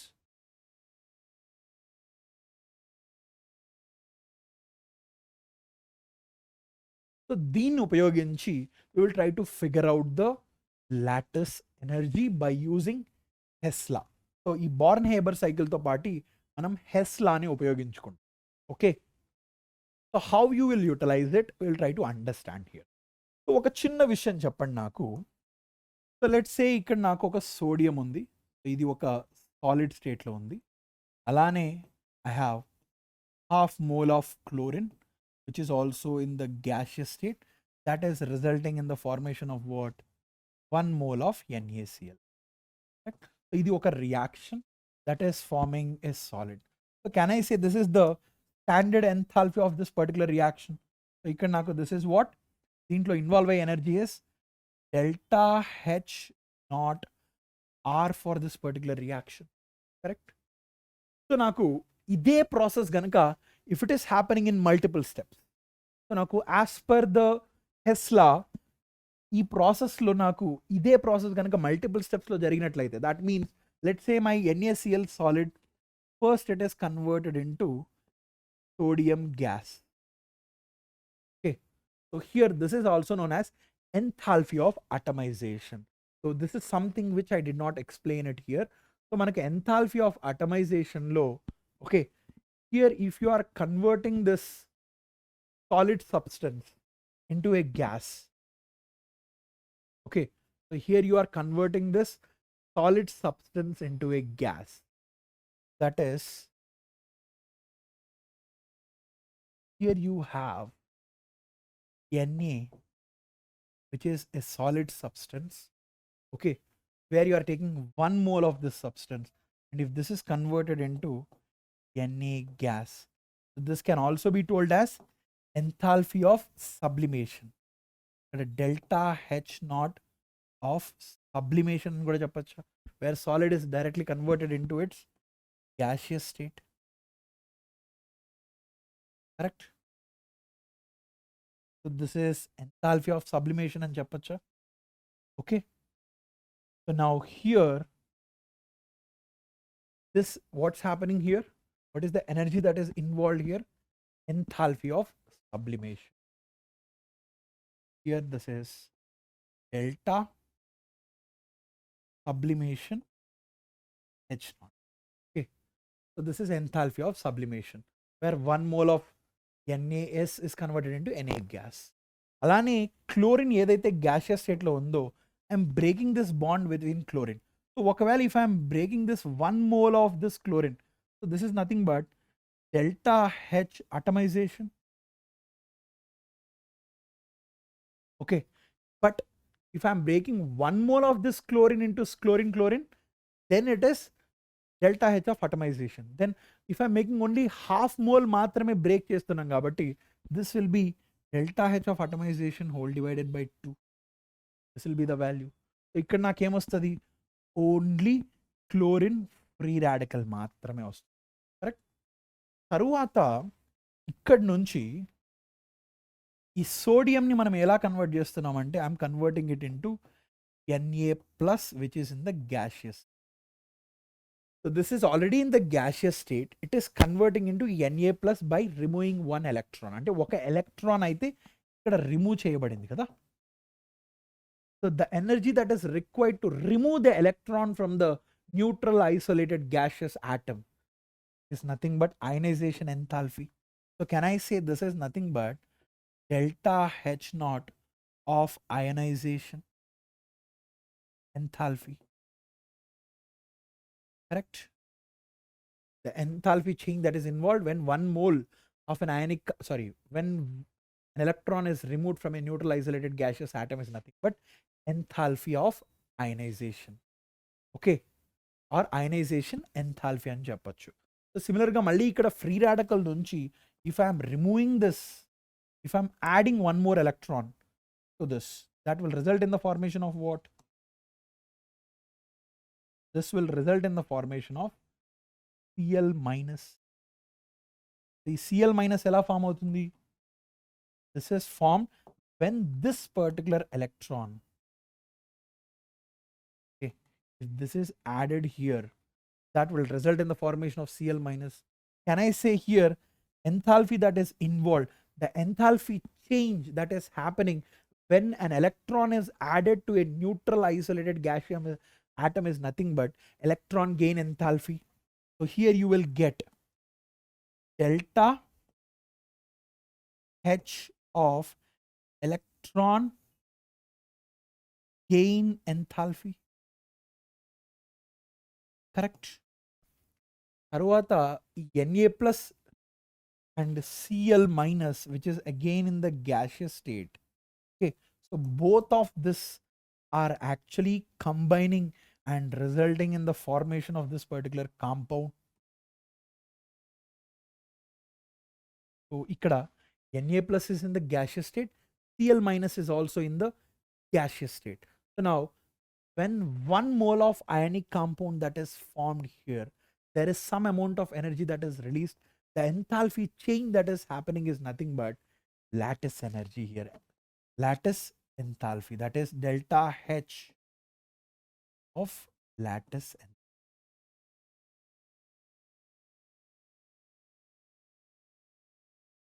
Understood? Is this clear? So ikkada overall ga manam chusnatlaite this will be the enthalpy change. So overall ga if you are adding all this, okay, if you are adding all this, then obviously this will be equal to delta H naught R. Correct. So idemo ikkada if you are looking ఒక్కొక్క process గా మనకు చూసినట్లయితే delta H of sublimation, delta H naught of sublimation is a positive value. Okay, అలానే ఇక్కడ delta H naught of atomization is also a positive value. Correct. The energy is spent for this. But ionization, this is also a positive value. This is delta H naught of ionization. This is also a positive value. Okay. And similar ga, here you have chlorine is forming what? Delta H electron gain enthalpy. This is a negative value. Delta H naught Eg, which is a negative value. Okay, energy is released in this process, and E particular process low, energy is again released here when 1 mole of ionic compound is formed. E case lo kuda this value will become what? A negative value. Understood? Is this clear? So ఇక్కడ మనకు వచ్చే value ఒక negative value వస్తుంది. ఈ కేసులో delta H naught of lattice energy, lattice enthalpy will actually be a negative value. You understand this? Clear? So దీని కానీ మనం సమ్అప్ చేస్తే obviously I can write as per the Hess law ఉపయోగించి నేను ఏం రాయొచ్చు? Can I write this whole expression as okay delta H naught R, this will be equal to, this enthalpy change will be equal to sum of delta H naught sublimation plus delta H naught atomization plus delta H naught ionization. Sorry, this is sublimation by 2 cheyali kada. Delta H naught ionization, okay, plus delta H naught electron gain enthalpy, that is given as Eg, and then you have delta H naught lattice energy plus delta H naught lattice energy. So this is known, this is known, this is known, this is known, and this is known. Can you calculate the lattice energy? Obviously ఇక్కడ మనం lattice energy calculate. You understand this? This is how you figure out this lattice energy of sodium chloride by using this cycle. Understood? Okay. Now we'll try to understand about the enthalpy of a solution. So ఇక్కడ enthalpy of a solution ఎలా define చేస్తామంటే, when 1 mole of an ionic compound in the solid state is converted into its ionic state where the ions are actually in the salvation state. So when this 1 mole of ionic compound is converted into its salvated ions, appudu manam deen em ani cheptamante enthalpy of solution ani cheptam. Understood? So if this is the case, there are two energies that are involved here. So ikkada again you have here delta H of lattice energy here.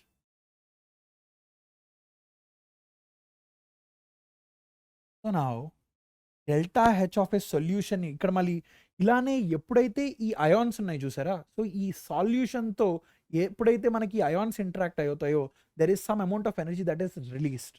So ఈ lattice energy వచ్చి energy that is this will be a positive value. Okay, so ఈ value మనం చూసినట్లయితే this will be a positive value. అదే కనుక ఇక్కడ same ఇలా salvation జరిగేటప్పుడు మనకు మళ్ళీ ఇక్కడ ఎనర్జీ అనేది రిలీజ్ అవుతుంది అనమాట. So this energy is known as hydration energy, or ikkada lattice enthalpy annam kada. Instead of writing lattice energy, write it as lattice enthalpy అని రాస్తే you can equate. Similar గా ఇక్కడ hydration enthalpy or salvation enthalpy. ఇక్కడ మనకు normal గా salvation జరిగినట్లయితే salvation ఒక different solvent అయితే ఇక్కడ మనకు సాల్వేషన్ ఎంథాల్పీ అని పిలుస్తారు. ఒకవేళ హైడ్రేషన్ అంటే ఒకవేళ మనకి సాల్వెంట్ వాటర్ అయితే you call it as what?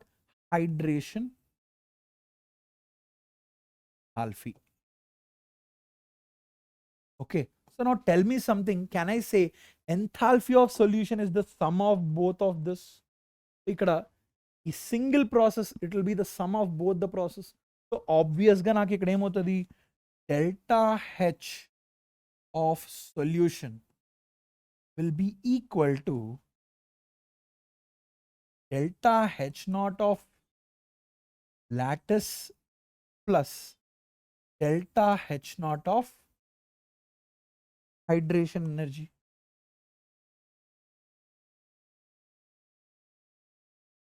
ఇలా చెప్పచ్చా? Can I say this? This is the equation or enthalpy of a solution.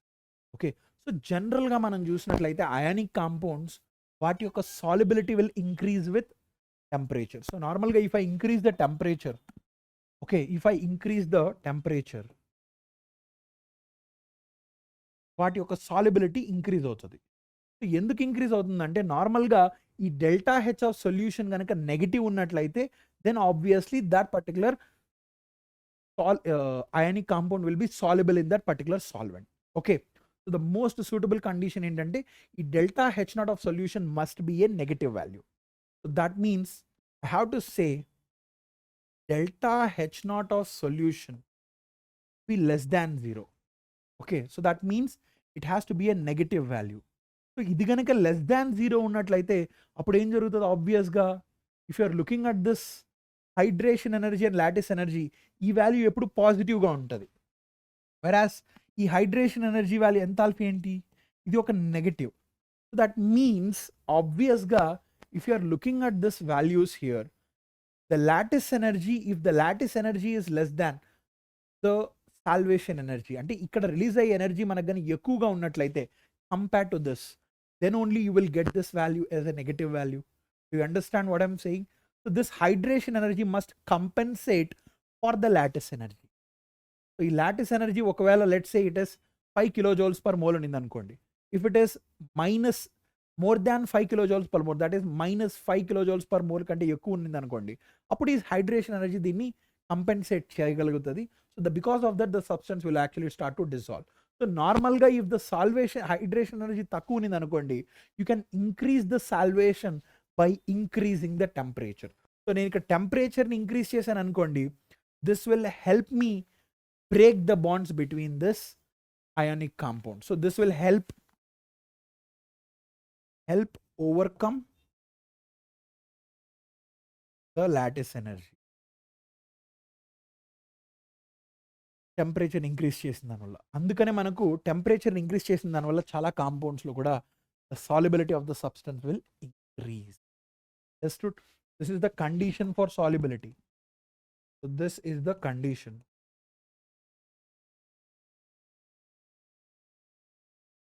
Solubility. So ఈ సాల్యుబిలిటీని మనం ఇంక్రీజ్ చేయాలంటే ఏం చేస్తున్నాం? You are increasing the temperature to make this less than 0. So ఇక్కడ మనకు lattice energy ఎక్కువ పాజిటివ్ ఉన్నింది అనుకోండి, ఒక పర్టికులర్ అయానిక్ కాంపౌండ్ అనేది సాల్యుబుల్ అవ్వదు. ఓకే, సో అందుకని దీనికని ఎనర్జీ ఫామ్లో చెప్పాలి అని అంటే, బెటర్గా చెప్పాలంటే లాటిస్ ఎనర్జీ అంటే the energy that is required to break 1 mole of ionic compound, దాన్ని మనం లాటిస్ ఎనర్జీ అని పిలుస్తాం. అలానే హైడ్రేషన్ ఎనర్జీ అంటే ఏంటంటే the energy that is released when the ions are undergoing hydration, when 1 mole of this substance that is already undergone ionization and if this is undergoing hydration, ఇక్కడ మనకు release అయ్యే ఎనర్జీని మనం hydration energy అని పిలుస్తాం. So ఈ hydration energy, if the hydration energy is greater than lattice energy, then solvation అనేది జరుగుతుంది. సో దీనికి కండిషన్ ఏంటంటే హైడ్రేషన్ ఎనర్జీ ఇస్ దెన్ ఒక పర్టికులర్ సాల్ట్ అనేది it will be soluble in a given solvent. Okay, do you understand till here? Okay, this is enthalpy of a solution. Then సిమిలర్గా enthalpy of dilution. So దీన్ని ఎలా చెప్తామంటే, so నార్మల్గా this is defined as the enthalpy change when a specific amount of substance is diluted. So ఒక substance ఉందనుకోండి, so let's say I have a substance. Okay, so ఈ substance అనేది ఏదైతే ఉందో ఈ సబ్స్టెన్స్ని నేను డైల్యూట్ చేశాను. So let's say I'm adding 10 liters of water. ఇక 10 liters ఆఫ్ వాటర్ యాడ్ చేసినప్పుడు నాకేమవుతుంది? కొంత it will become a diluted solution. ఇక్కడ నాకు ఒక డైల్యూటెడ్ సొల్యూషన్ ఫామ్ అవుతుంది. దాంతోపాటు there is some amount of energy that is involved here, delta H naught of dilution.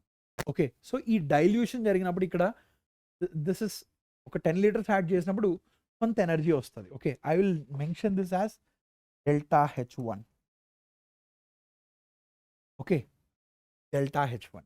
ఒకవేళ ఇదే సబ్స్టెన్స్లో నేను కనుక if I'm adding infinite amount of solvent, so what I'm adding? I'm adding infinite litres of water. So ఈ కేసులో కూడా I will get a diluted solution. Okay, దీన్ని మనం ఏమని పిలుస్తామంటే ఇన్ఫైనట్ డైల్యూషన్ అని పిలుస్తాం. What is this particular state known as? Infinite dilution అని కూడా మనం పిలుస్తాం అన్నమాట. These are the two scenarios that you will have. ఒక సబ్స్టెన్స్ ఒక certain amount of x liters తో dilute చేస్తే you will have a diluted solution. So the amount of energy that will be released in this particular process is delta H0 1 అనుకోండి. ఒకవేళ ఇదే substance ని instead of this 10 liters I am adding 20 liters of water. ఇలా add చేసినప్పుడు ఏమవుతుంది, మళ్ళీ నాకు ఒక డైల్యూటెడ్ సొల్యూషన్ అయితే వస్తుంది. ఓకే, ఈ డైల్యూటెడ్ సొల్యూషన్తో పాటు I will get some enthalpy delta H0. Okay, ఇప్పుడు నా క్వశ్చన్ ఏంటంటే, ఇదే సబ్స్టెన్స్లోకి నేను 20 లీటర్స్ యాడ్ చేస్తే నాకు this is the enthalpy change. ఇదే సబ్స్టెన్స్లోకి 10 లీటర్ యాడ్ చేస్తే this is the enthalpy change. So now if you are noticing, okay, so if I have this 10 litres of substance, so ఈసారి ఏం చేస్తున్నా నేను, ఈ 10 లీటర్ ఆఫ్ ఈ పర్టికులర్ ఈ సొల్యూషన్ ఉంది కదా, so this is my diluted solution already, correct. So ఈ డైల్యూటెడ్ సొల్యూషన్లోకి ఈసారి నేను ఏం యాడ్ చేస్తున్నానంటే ఐఎమ్ యాడింగ్ 15 లీటర్స్. ఇక్కడ 15 లీటర్స్ యాడ్ చేస్తే ఏమవుతుంది, again this will become further diluted.